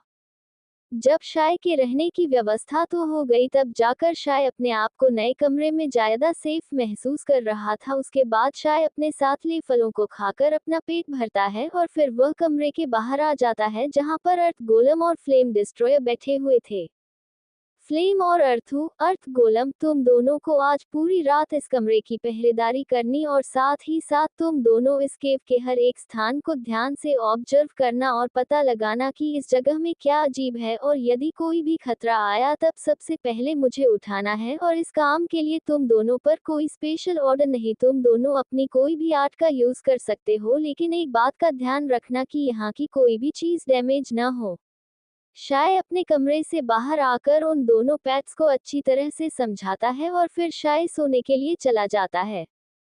अगली सुबह शाय देखता है कि फ्लेम डिस्ट्रॉयर और अर्थू दोनों अभी भी पहरेदारी कर रहे हैं और रात को किसी भी प्रकार की कोई भी खड़बड़ नहीं हुई थी, जिसके बारे में सोचकर शाय को राहत मिली थी कि तभी शाय के कानों में पानी गिरने की आवाज सुनाई दी जो उसी वाटरफॉल से आ रही थी जो पिछली रात को पूरी तरह से सूख गया था। जब शाय उस गोल्डन पानी वाले वाटरफॉल के पास जाता है तो वह एक बार फिर हैरान हो जाता है, क्योंकि शाय देखता है अब फिर उस गोल्डन वाटरफॉल से गोल्डन पानी वापस बहने लगा और उसके नीचे का तालाब भी भर गया। जब शाय ने उस गोल्डन पानी को अपने हाथों से छुआ तो शाय को एक अजीब सी फीलिंग महसूस हुई जो बहुत ही एनर्जेटिक, रिफ्रेशिंग और पावरफुल थी। शाय को जैसे ही इस पानी में पावर का एहसास हुआ वैसे ही शाय पीछे हट गया। मुझे ऐसा लगता है कि इस गोल्डन पानी में कोई तो बहुत ही पावरफुल मॉन्स्टर है जिसका ऑरा और पावर इतनी ज्यादा है कि इस गोल्डन पानी में भी उस मॉन्स्टर के पावर के अंश आ गए। अब तो मुझे जल्द से जल्द आयरा से बात करनी होगी और इस जगह के बारे में सारी जानकारी लेनी होगी, और खास तौर पर उनको यहाँ पर रहने वाले मॉन्स्टर और एलियंस के बारे में पूछना है। शाय गोल्डन पानी को देखता हुआ वह अपने आप से बात करता हुआ कहता है। उसके बाद शाय सीधे अपने कमरे में चला जाता है और दोनों पेट्स को फिर से पहरेदारी करने के लिए लगा दिया। शाय कमरे में आते ही अपने पत्थर के बिस्तर पर बैठकर आयरा का ध्यान करने लगा। कुछ देर के इंतजार के बाद आयरा का छोटा शरीर शाय के चेहरे के सामने आ गया था। हेलो मास्टर, क्या आपने अपना सफर सही से पूरा किया या नहीं? आयरा शाय से हालचाल पूछती है। मैं बिल्कुल ठीक हूँ। आप मुझे एक बात बताओ, इस माउंटेन की इस गोल्डन गुफा ने कोई खतरनाक मॉन्स्टर है क्या? शाय आयरा से सीधे शब्दों में पूछता है। मैं जानती हूँ कि आप क्या सोच रहे हैं, लेकिन मैं आपको एक बात पहले ही बता देती हूँ कि इस माउंटेन पर एक सिंगल एलियंस या डिमन बिल्कुल भी नहीं और कभी आ ही नहीं सकते हैं। आयरा शाय से कहती है। पर कैसे? शाय कंफ्यूज होता हुआ आयरा से पूछता है। मैंने आपको 2 महीने पहले पहले भी बताया था कि यह माउंटेन इस मिस्ट्री प्लेनेट का मिडल या सेंटर का पहाड़ है और ये पहाड़ कोई आम पहाड़ नहीं है, यह एक जीवित पहाड़ है। आयरा शाय से कहती है। पहाड़ जीवित कैसे हो सकता है? शाय फिर कंफ्यूज होता हुआ आयरा से पूछता है। यह मिडल माउंटेन होने के कारण ये पहाड़ इस मिस्ट्री प्लेनेट की सारी बायोम में लगे हुए पेड़ पौधों से लेकर घास तक सभी को एनर्जी देने का काम यही माउंटेन करता है। आपने शाम को गोल्डन वाटरफॉल को सूखते हुए देखा होगा। सूरज ढलते ही उस वाटरफॉल का गोल्डन पानी बहना बंद कर देती है और सुबह सूरज के उगते ही उस वाटरफॉल का पानी फिर से फ्लो करना स्टार्ट कर देता है। ये तो आपने नोटिस किया होगा।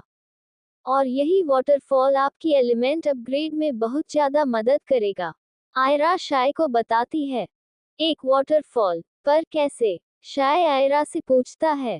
इस माउंटेन की एक खास बात है और वही ये कि यह शाम के बाद और सुबह से पहले मिडल माउंटेन इस मिस्ट्री प्लेनेट को एनर्जी देने के बजाय वापस लेना शुरू कर देता है। आयरा शाय को बताती है, लेकिन अभी भी शाय को कुछ समझ नहीं आ रहा था। इस माउंटेन की एक खास बात है और वही ये कि यह शाम के बाद और सुबह से पहले मिडल माउंटेन इस मिस्ट्री प्लेनेट को एनर्जी देने के बजाय वापस लेना शुरू कर देता है। आयरा शाय को बताती है, लेकिन अभी भी शाय को कुछ समझ नहीं आ रहा था। आपकी बातें मुझे बिल्कुल भी समझ नहीं आ रहे हैं। क्या आप डिटेल में समझा सकती हो? शाय आयरा से कहता है। ठीक है। आप ये तो जानते ही हो कि यह माउंटेन लंबाई, ऊंचाई और ऊंचाई में काफी ज्यादा बड़ा है और यह मिस्ट्री प्लेनेट के बीचों बीच भी है। इस माउंटेन से इस प्लेनेट पर जितनी भी बायोमें है वो सभी इससे जुड़ी हुई है, चाहे वो डेजर्ट हो या फिर स्नो वाला एरिया हो या लावा वाला एरिया जिसमें बहुत से वोल्केनो है, या जंगल हो या फिर समुद्र नदी हो, वो सभी इस माउंटेन के किसी ना किसी भाग को टच जरूर करते हैं। आयरा शाय को कहती है और शाय उसकी बातों को समझता हुआ आगे कहने को कहता है। मैंने आपको पहले भी कहा है कि यह मिडल माउंटेन एक सजीव जीता जागता पहाड़ है, क्योंकि यह पहाड़ सभी प्रकार की एनर्जी से भरा हुआ होता है। ऐसा कह सकते हैं कि यह माउंटेन इस प्लेनेट का एनर्जी कोर है। और जो आपने वाटरफॉल गुफा में देखा था वो कोई पानी का वाटरफॉल नहीं बल्कि एनर्जी का वाटरफॉल है। जब सूरज ढल जाता है तब उसका बहना रुक जाता है और जब सूर्य निकलता है तब वह एनर्जी वाटरफॉल फिर से बहना स्टार्ट कर देता है। जब शाम होती है तब यह माउंटेन एनर्जी को फ्लो नहीं करा पाता, जिससे वह गोल्डन एनर्जी बहना रुक जाती है। रात के समय यह माउंटेन एनर्जी देने की बजाय एनर्जी को एब्जॉर्ब करने लगता है। यह एनर्जी वह आग से, लावा एरिया से, पानी से, समुद्र, नदियों से, हवा से, स्पेस से, अर्थ से, टाइम से, ब्लड से, चाव से और लास्ट में सोल से एनर्जी एब्जॉर्ब करता रहता है। ये सभी प्रकार के एलिमेंट की एनर्जी को स्टोर करता है और फिर यह माउंटेन जरूरत के हिसाब से एनर्जी को सभी बायोम में भेज देता है। आयरा शाय को समझाती है और शाय आयरा की बात हैरानी से सुनता रहता है।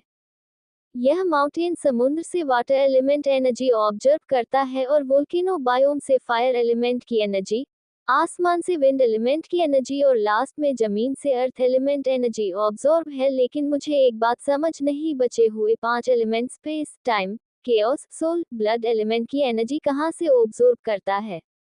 शाय पूछता है। स्पेस एलिमेंट की एनर्जी इस माउंटेन की चोटी स्पेस से ऑब्जर्व करती है। इस माउंटेन की चोटी की ऊंचाई स्पेस तक जाती है। जहां पर आप होना, ये जगह इस माउंटेन की 1/4 भी नहीं है। और रही बात टाइम एलिमेंट की, उसकी एनर्जी यहाँ रहने वाले छोटे पौधों और घासों की लाइफ से कंज्यूम करता है, और बाकी तीनों एलिमेंट केओस, सोल, ब्लड की एनर्जी यहाँ रहने वाले जानवरों से कंज्यूम होती है, जिससे इन जानवरों को भारी फर्क नहीं पड़ता है, क्योंकि जितनी एनर्जी यह माउंटेन एक रात में ऑब्जर्व करता है उससे कई गुना ज्यादा एनर्जी ये जानकर एक दिन में बना लेते हैं, इसलिए इन पर इसका कोई फर्क नहीं पड़ता है। आयरा शाय को बताती है, यदि यह यहाँ पर रहने वाले सभी जीव जंतुओं से एनर्जी लेता है तो इसका मतलब यह माउंटेन हमारी और डिमनेस की एनर्जी भी लेता होगा ना? शाय कहता है, नहीं ऐसा नहीं है, क्योंकि आप और डिमंस दोनों ही इस प्लेनेट के नहीं हो, इसलिए यह आपकी और डिमंस की एनर्जी की कंज्यूम नहीं करता है। आयरा फिर शाय से कहती है, वो सब तो ठीक है, लेकिन मेरी एलिमेंट ट्रेनिंग उस एनर्जी वाटरफॉल से कैसी होगी?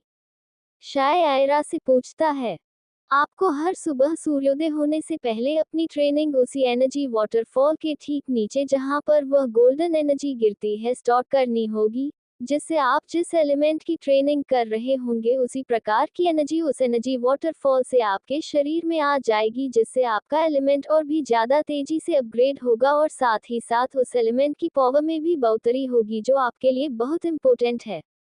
लेकिन आपको एक बात का ध्यान रखना होगा कि आप एक दिन भी मिस न करें, नहीं तो यह एनर्जी आपके शरीर को बर्बाद भी कर सकती है। यदि आपने एक दिन मिस कर दिया तब यह माउंटेन उसी दिन आप जहां कहीं भी होंगे वहां से आपकी पूरी एनर्जी को एब्जॉर्ब कर लेगा और फिर आपकी पावर्स और भी कमजोर हो जाएगी। आप दिनों को तभी स्किप कर सकते हैं जब आपने अपना एक एलिमेंट को टोटल मैक्स यानी लेवल 12 तक कर लिया हो, और यदि बीच में छोड़ा तो आपको पता ही है कि क्या होगा। आयरा शाय वार्निंग के साथ समझाती है, इन सब बातों को बताने के लिए और थोड़ा डराने के लिए धन्यवाद। शाय मुस्कुराते हुए आयरा से कहता है और फिर वह अपने कमरे से बाहर आ जाता है। कमरे के बाहर फ्लेम और अर्थू दोनों अभी भी गेट के दोनों तरफ बैठे हुए थे। तुम दोनों कुछ खाना चाहते हो क्या? शाय उन दोनों से पूछता है। हालांकि पेट्स बिना खाए भी रह सकते हैं, लेकिन जब खाने को मिलता है तब पेट्स भी खा सकते हैं। नेकी और पूछ पूछ, मास्टर बस आपकी आज्ञा चाहिए, अर्थू शाय से कहता है। बाय द वे अर्थू, तुमने इतने मुहावरे कहाँ से सीख लिए? मैंने तो कभी नहीं सिखाया। और क्या तुम्हें इसका मीनिंग पता है? शाय अर्थू के मुहावरे सुनकर उससे पूछता है।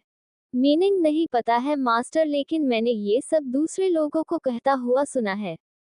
अर्थू अपने स्टोन फेस पर स्माइल लाता हुआ कहता है। अर्थू की छोटी साइज के कारण ऐसा चेहरा शाय को बहुत क्यूट लग रहा था। उसके बाद शाय, फ्लेम डिस्ट्रॉयर और अर्थू तीनों माउंटेन के नीचे वाले जंगलों में शिकार के लिए चले गए, क्योंकि उनको जंगल तक पहुंचने में करीब एक दिन लग जाता है, और जब शाय की ट्रेनिंग एक बार शुरू हो गई तो वह बार बार माउंटेन से नीचे नहीं आ पाएगा।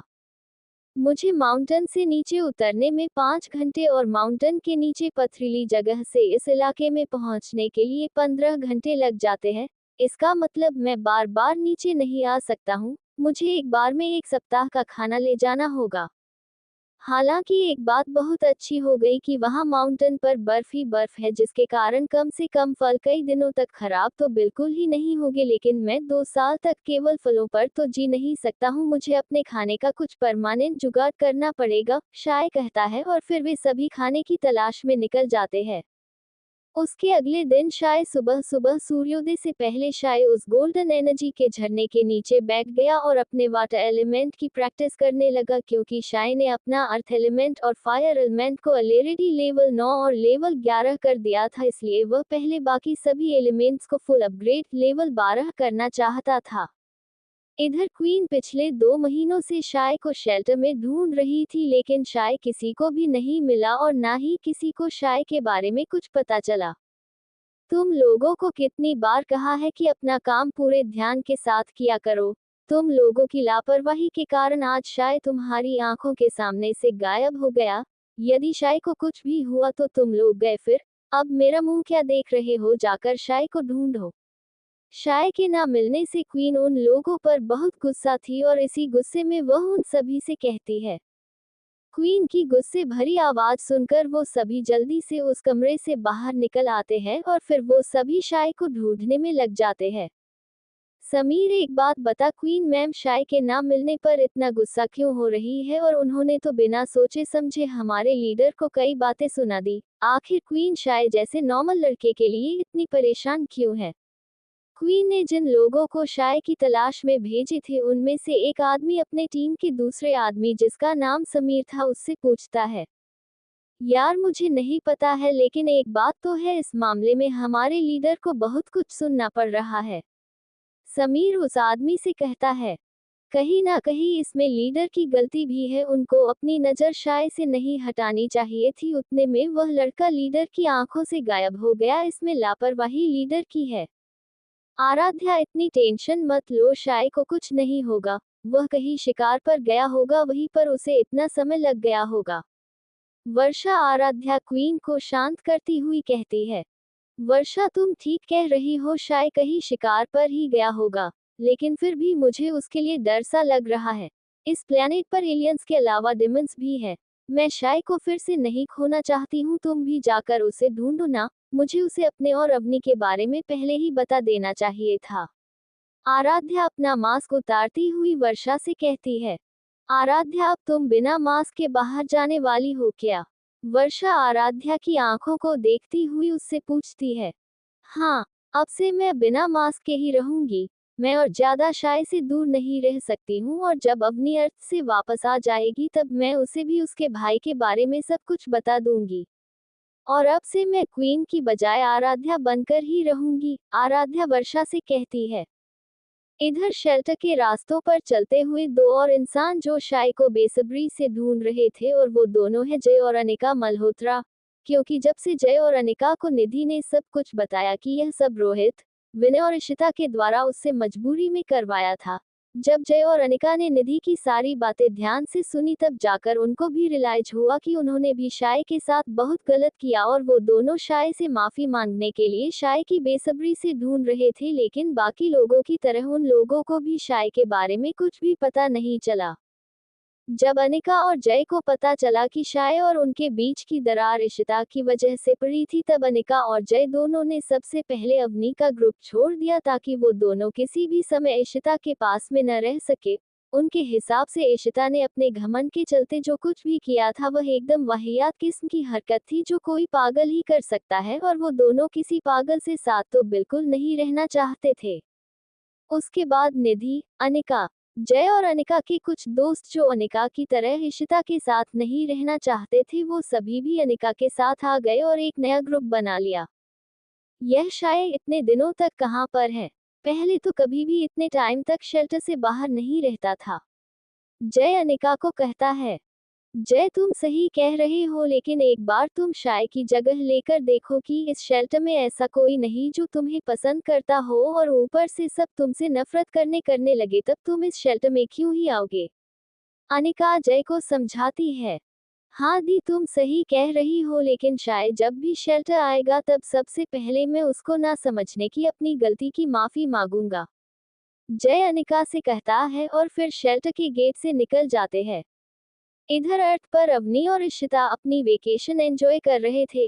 इशिता अपनी दोस्तों के साथ साथ रोहित, आकाश और बाकी सभी दोस्त को भी इस वेकेशन में इनवाइट किया था। सभी लोग बीच पर मस्ती कर रहे थे। इधर अवनी और बाकी सब लोगों को मिस्ट्री प्लेनेट क्या हो रहा है उसके बारे में कोई भी आइडिया नहीं था।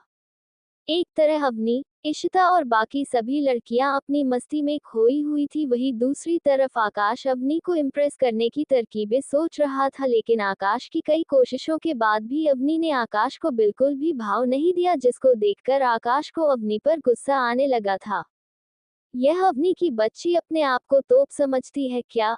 आकाश गुस्से से बड़बड़ता है, लेकिन आकाश की यह बड़बड़ाहट उसके छोटे भाई रोहित ने सुन ली। भाई इतना गुस्सा अच्छा नहीं है, अभी आप शांति से अपना काम करिए, उसके बाद देखते हैं। रोहित आकाश को शांत कराता हुआ आकाश से कहता है। इधर अवनी बहुत ही अच्छे से जानती थी कि आकाश क्या करने की कोशिश कर रहा है, लेकिन अवनी यह भी बहुत अच्छे से जानती थी आकाश कितना कमीना किस्म का इंसान है, इसलिए अवनी ने आकाश को कभी भी ऐसा मौका नहीं दिया जिससे आकाश उसके करीब आ सके। अवनी की बचपन से ही मतलबी लोगों से नफरत करती थी और उन्हीं मतलबी लोगों में आकाश और रोहित भी शामिल है। उसके बाद रोहित के कहने पर आकाश ने फिर से कई बार अवनी को इम्प्रेस करने का ट्राई किया, लेकिन कोई बात नहीं। अब आकाश को गुस्सा आने लग गया था। मुझे आज तक किसी लड़की ने इतनी मेहनत नहीं करवाई जितनी इस कामिनी ने करवाई है, लेकिन मैं अभी इसका कुछ कर भी तो नहीं सकता हूँ क्योंकि इसके बॉडीगार्ड है। ये सभी बॉडीगार्ड अपने एलिमेंट के लेवल 8 और लेवल 9 पर है, जिनसे मैं अभी तो जीत नहीं सकता हूँ। भाई और क्या करने की सोच रहा है? समुद्र तट के किनारे पर रखी की बेंच में लेटा हुआ रोहित अपने भाई से पूछता है। इस अवनी की बच्ची को मारने की सोच रहा हूँ। आकाश गुस्से में कहता है, ये कभी मत करना। पिताजी ने कहा था कि हमें सिर्फ इन दोनों अवनी और इशिता को अपने प्यार में फंसाकर अवनी की मॉम की पोजीशन और इशिता के फादर की पोजीशन हासिल करनी है, जिससे हमारा परिवार अर्थ और मिस्ट्री प्लेनेट का सबसे पावरफुल फैमिली बन सके। यदि तुम अवनी को नुकसान पहुंचाना चाहते हो तो तब तुम्हें सबसे पहले फादर से इसकी इजाजत लेनी होगी। उन्हें कॉल करके पूछ लो। रोहित अपनी भाई आकाश को समझाता है। रोहित की बात सुनकर आकाश अपनी जेब से अपना फोन निकलता है और फिर वह अपनी पापा को कॉल मिला देता है। हेलो पापा, मुझे आपसे एक बात पूछनी थी। आकाश अपने पिता से कहती है। आकाश, मैं तुम्हें तभी कॉल करने ही वाला था कि तुमने पहले ही मुझे कॉल कर दिया। मुझे तुम दोनों को एक बात बतानी है, इसलिए सबसे पहले मेरी बात सुनो। तुम दोनों को उन दोनों लड़कियों के पीछे भागने की कोई जरूरत नहीं है। मयंक अग्रवाल आकाश से कहते हैं। क्या सच में? मैं आपसे यही पूछने के लिए तो कॉल किया था, पर ऐसा भी क्या हुआ जो आप हमें ऐसा कह रहे हैं? आकाश अपनी पिता मयंक से पूछता है। मिस्ट्री प्लैनेट की अथॉरिटी के एल्डर्स ने ये डिसाइड किया है कि अब से कोई भी इस प्लैनेट की अथॉरिटी का हेड बन सकता है, इसलिए अब से कोई भी मिस्ट्री प्लैनेट और यहाँ की अथॉरिटी को संभाल सकता है, इसलिए अब तुम अपने हिसाब से आगे बढ़ सकते हो। लेकिन अभी एक बात ध्यान रखना, तुम दोनों उन लड़कियों में से किसी को भी नुकसान मत पहुंचाना, नहीं तो मैं और हमारी फैमिली के सारे मेंबर इस अथॉरिटी से बाहर हो जाएंगे। मयंक अपने बेटे को समझाता है और फिर मयंक कॉल को डिस्कनेक्ट कर देता है। पिताजी क्या कह रहे हैं भैया? रोहित अपने भाई चेहरे पर खुशी और असंतोष के एक्सप्रेशन देखकर वह अपने भाई से पूछता है। एक अच्छी खबर है और एक बुरी खबर है। पिताजी ने कहा कि हमें इन दोनों के पीछे जाए की कोई जरूरत नहीं है, हम अब अपने हिसाब से चल सकते हैं। और दूसरी खबर यह है कि इस समय हम इस दोनों लड़कियों के हाथ भी नहीं लगा सकते हैं, इसलिए अब कुछ समय के लिए हम इनका कुछ नहीं कर सकते, नहीं तो हमारे फादर मिस्ट्री प्लेनेट की अथॉरिटी से बाहर हो जाएंगे। आकाश रोहित से कहता है। ठीक है मेरे भाई, हम कुछ नहीं करेंगे, पर मेरे पास ऐसा प्लान है जिससे यह अवनी फिर कभी इतनी नहीं उड़ पाएगी। रोहित काफी देर सोचने के बाद आकाश से कहता है और फिर वह मुस्कुराने लग जाता है। तेरे पास ऐसा कौन सा प्लान है, मुझे भी बताना। आकाश रोहित से पूछता है। मेरे भाई एक बात सोच, यदि निधि के साथ जो कुछ भी हुआ वह असलियत में अवनी के साथ हो जाए तो कैसा रहेगा? उसके बाद तो अवनी भी किसी से बात भी नहीं कर पाएगी और उसकी सारी अकड़ भी गायब हो जाएगी। फिर अवनी शेरनी की जगह एक भिखी बिल्ली बनकर रह जाएगी और यह प्लान उसे मारने से ज्यादा आनंदमय होने वाला है। रोहित आकाश से कहता है। लेकिन रोहित, तुम अभी भी एक बात भूल रहे हो कि अवनी को आम लड़की नहीं है, वह बहुत पावरफुल है। आकाश रोहित को बताता है।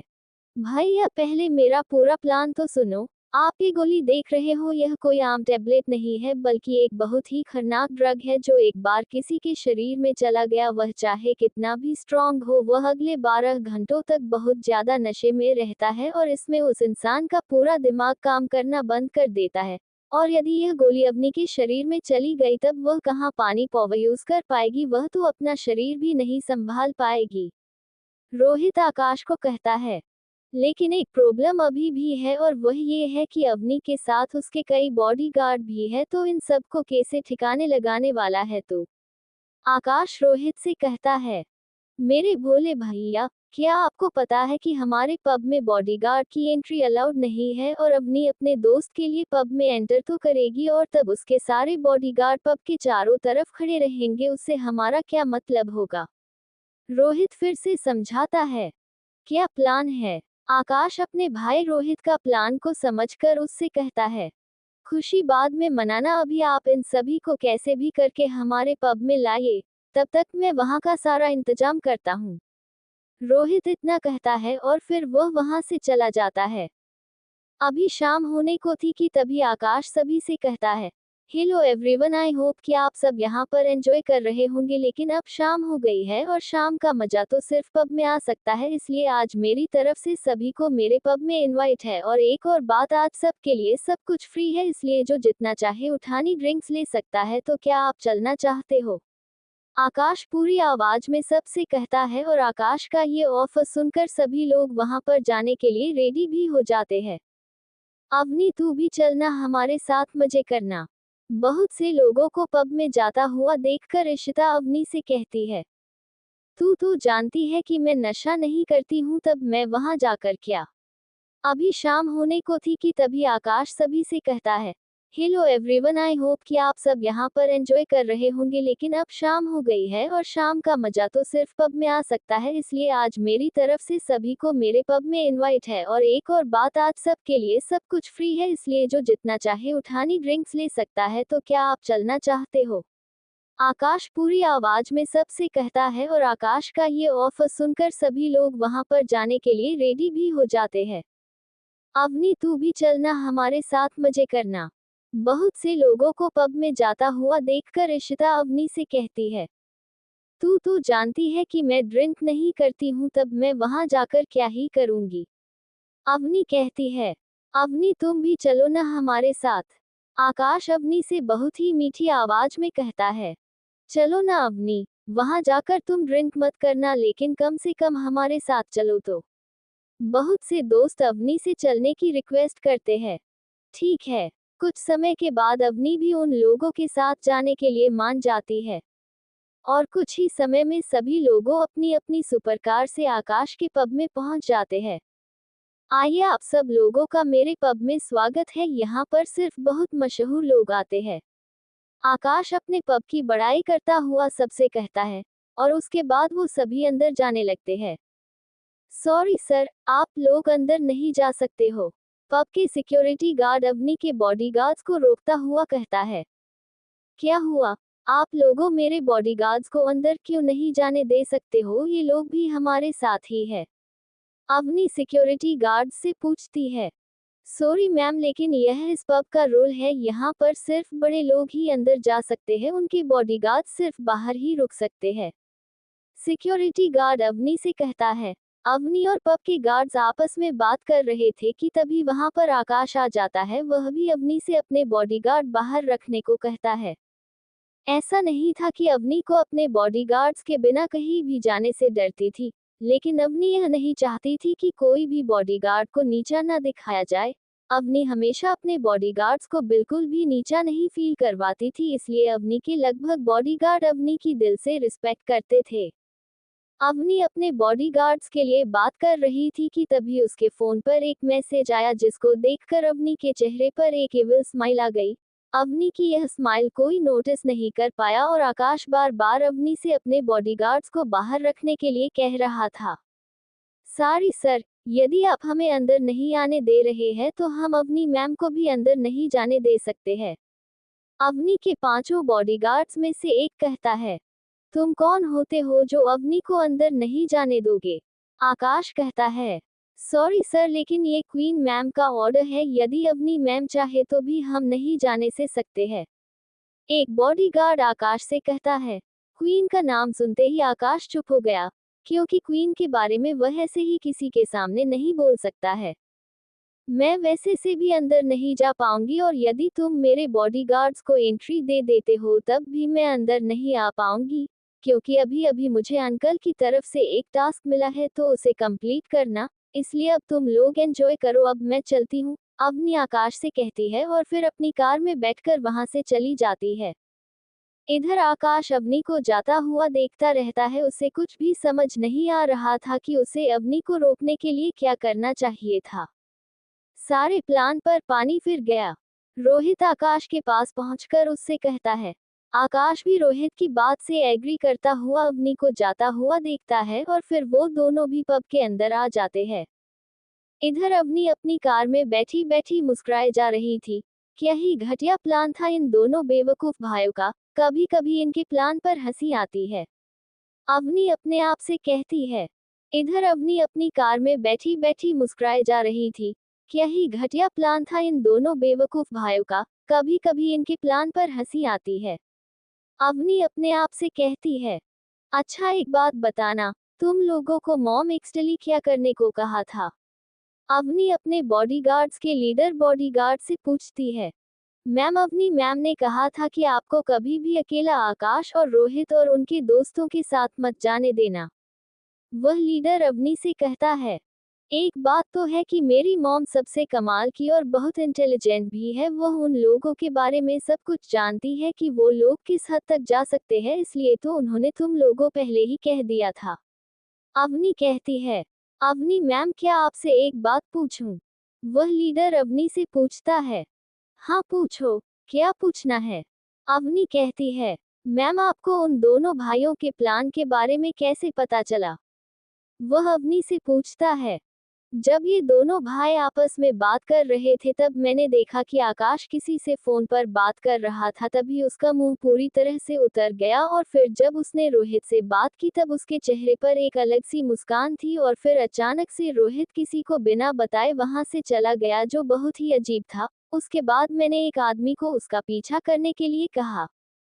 जब आकाश ने सभी को फ्री इनविटेशन दिया तब मैं इतना तो समझ गई कि कुछ तो गड़बड़ है, क्योंकि रोहित और आकाश जैसे लोगों से पास से एक पैसा तक नहीं निकलता है और आज अचानक से इनका मन कैसे चेंज हो गया, इसको जानने के लिए मैंने रोहित और आकाश पर एक माइक्रोफोन लगा दिया जिससे मुझे उनकी सारी बातें सुनाई देने लगी और इससे ही मुझे पता चला कि इन लोगों का अपना काम नहीं बनाने पर यह अगले के साथ क्या कुछ कर सकते हैं। अवनी घिन्नता के साथ कहती है।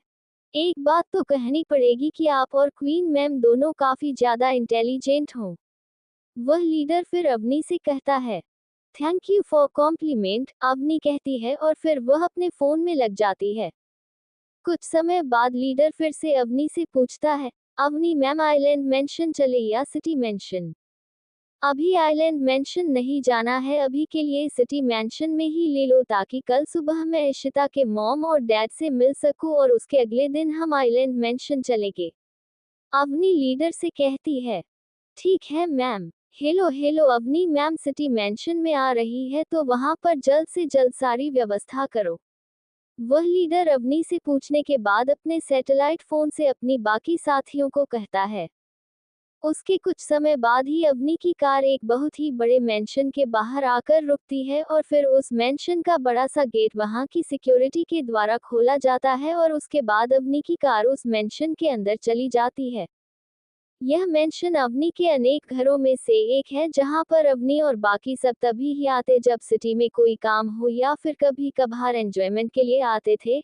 हालांकि अवनी और उसकी मॉम के पास एक परमानेंट घर है जो एक आइलैंड पर बसा हुआ है जहां पर लग्जरी और कंफर्ट के साथ साथ खेत, बगीचे, फलों की गार्डन से लेकर बाकी सब जरूरतों की सारी चीजें उपलब्ध है। हालांकि यह मेंशन भी किसी से कम नहीं है। यह मेंशन लग्जरी और कंफर्ट के मामले में इस शहर की सबसे आलीशान और लग्जरी होटल को भी टक्कर देता है। कार से उतरकर अवनी सीधे अपने कमरे में चली जाती है। अगली सुबह होते ही अवनी सिटी हाउस से निकल जाती है ताकि वह इशिता के घर के निकल जाती है ताकि वह इशिता के मॉम डैड और उसके दादाजी हर्षवर्धन से मीटिंग कर सके जिसके लिए अवनी अर्थ पर आई थी।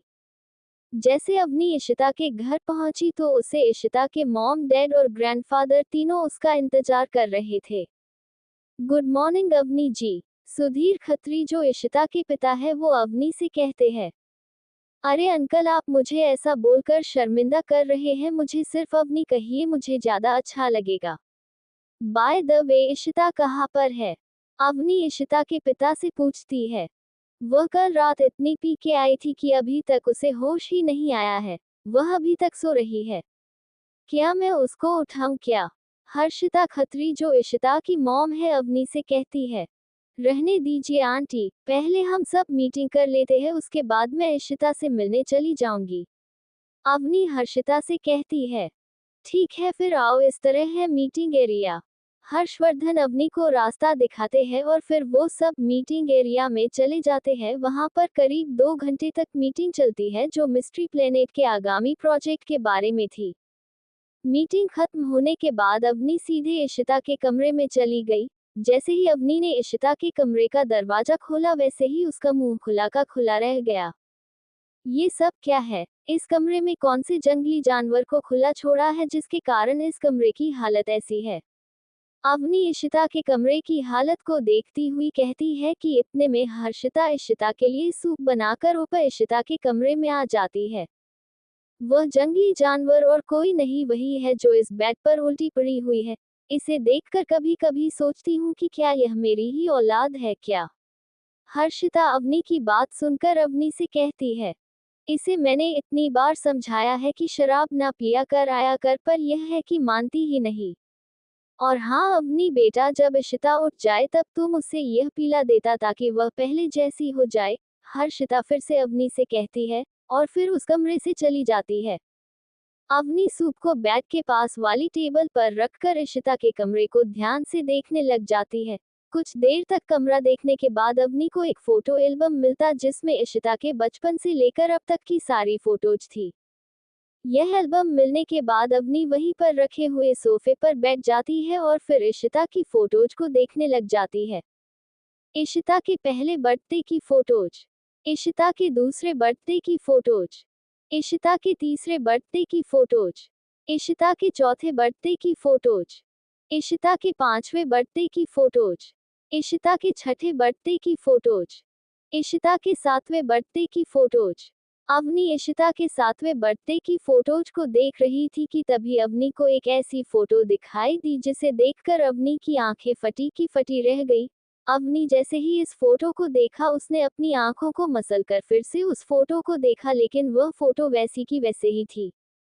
उसे देखकर अवनी के हाथ कांपने लगे थे। उसके बाद अवनी ने जल्दी से उस फोटो एल्बम से उस फोटो को निकाला और फिर आगे की फोटो को जल्दी जल्दी देखने लगी, लेकिन अवनी को बाकी फोटो में कुछ नहीं मिला।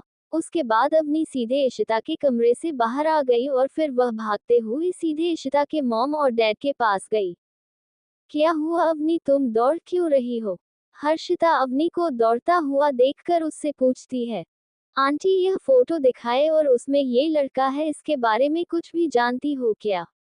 अवनी हर्षिता को वही फोटो दिखाकर पूछती है। मैं इस लड़के के बारे में तो नहीं जानती हूँ, लेकिन इतना जरूर बता सकती हूँ, इस दिन इशिता ने गलती से एक गर्म लोहे का तार जिस पर खाना पकाया जाता है उस तार को इस लड़के पर लगा दिया जिससे इसका पेट जल गया था। इसके अलावा मैं इस लड़के के बारे में और कुछ नहीं जानती हूँ। हर्षिता बताती है। क्या आप ये बता सकती है कि इशिता का 7th बर्थडे कहाँ पर मनाया गया था? अवनी हर्षिता से पूछती है। ये बर्थडे हम लोगों ने सिटी के बाहर एक अनाथ आश्रम में बच्चों के साथ मनाया था और ये लड़का भी वही का ही था। हर्षिता बताती है। ये फोटो अभी के मैं रख रही हूँ, इशिता को बाद में दे दूंगी। हर्षिता की बात सुनकर अवनी हर्षिता से कहती है। उसके बाद हर्षिता का जवाब सुने बिना अवनी इशिता के घर से बाहर चली जाती है। इधर जब लीडर ने अवनी को भागते हुए अपनी तरफ आता देखा तो वह भी जल्दी से अवनी के पास जाकर पूछता है, अवनी मैम क्या हुआ, कोई प्रॉब्लम है क्या? उद्धरण चिन्ह, तुम्हें सिटी के बाहर वाले अनाथ आश्रम का रास्ता मालूम है क्या? अवनी अपने बॉडीगार्ड्स के लीडर से पूछती है जिसका नाम निर्मल था। हाँ अवनी मैम मुझे पता है, क्या आपको वहां पर जाना है? निर्मल अवनी से पूछता है। अभी चलो, जितना जल्दी हो सके उतना जल्दी पहुंचाओ, अवनी कहती है और फिर वह अपनी कार में बैठ जाती है। पर मैम बाकी सब? निर्मल अपनी बाकी बॉडीगार्ड साथियों के बारे में पूछता है। मेरे पास इतना टाइम नहीं कि मैं उनके लिए रुकूं, वो सभी हमारे पीछे आ जाएंगे। अभी के लिए तुम जितनी जल्दी मुझे उस अनाथ आश्रम में पहुंचाओगे उतना ही मेरे लिए अच्छा रहेगा, अब चलो, अवनी निर्मल से कहती है और फिर वो दोनों ही सिटी के बाहर वाले अनाथ आश्रम की ओर निकल जाते हैं। कार में निर्मल बार बार अपनी मैडम अवनी को देखे जा रहा था क्योंकि निर्मल ने देखा कि अवनी मैम जब से गाड़ी में बैठी है उनका बिहेवियर बहुत ही अलग सा है और वह बार बार एक ही फोटो को देखे जा रही है और साथ ही साथ उनके पैर और हाथ भी कांप से रहे थे। निर्मल ने इतने साल में अवनी के साथ ऐसा कुछ पहले कभी नहीं देखा था। अवनी मैम, आप ठीक तो हो ना? यदि कोई बात है तो आप मुझसे कह सकती है, मैं किसी को भी नहीं बताऊंगा। निर्मल अवनी से कहता है, लेकिन अवनी अभी भी उसी फोटो को देखे जा रही थी। मैम मैम अवनी मैम, आप ठीक तो हो ना? यदि कोई बात है तो आप मुझसे कह सकती है, मैं किसी को भी नहीं बताऊंगा। निर्मल अपनी आवाज को तेज करता हुआ फिर से अवनी से वही कहता है। हाँ, अच्छा निर्मल जी, एक बात बताना कि आप मेरे छोटे भाई के बारे में क्या जानते हो? अवनी अपने ख्यालों से बाहर निकलती हुई निर्मल से पूछती है। मैंने सुना था कि आज से 14-15 साल पहले एक एक्सीडेंट में वो चल बसा था। निर्मल अवनी को बताता है। मैं भी यही मानती थी कि वह हमेशा हमेशा के लिए चला गया है, लेकिन ये फोटो देखो। ये फोटो इशिता के 7वें बर्थडे की है। इशिता के पीछे वाले लड़के को तुमने फोटोज में देखा होगा। अवनी फोटो दिखाती हुई निर्मल से पूछती है। ये तो सच में शायद श्रीवास्तव ही है, लेकिन ऐसा कैसे हो सकता है? निर्मल भी हैरानी से उस फोटो को देखता है और अवनी से कहता है। ये फोटो सिटी के बाहर वाले अनाथ आश्रम की है, तभी मैं वहां पर जा रही हूँ, लेकिन एक बात ध्यान रखना कि हमारे परिवार को छोड़कर किसी को भी शाय के बारे में पता नहीं चलना चाहिए। अवनी निर्मल को इस बात को सीक्रेट रखने के लिए कहती है।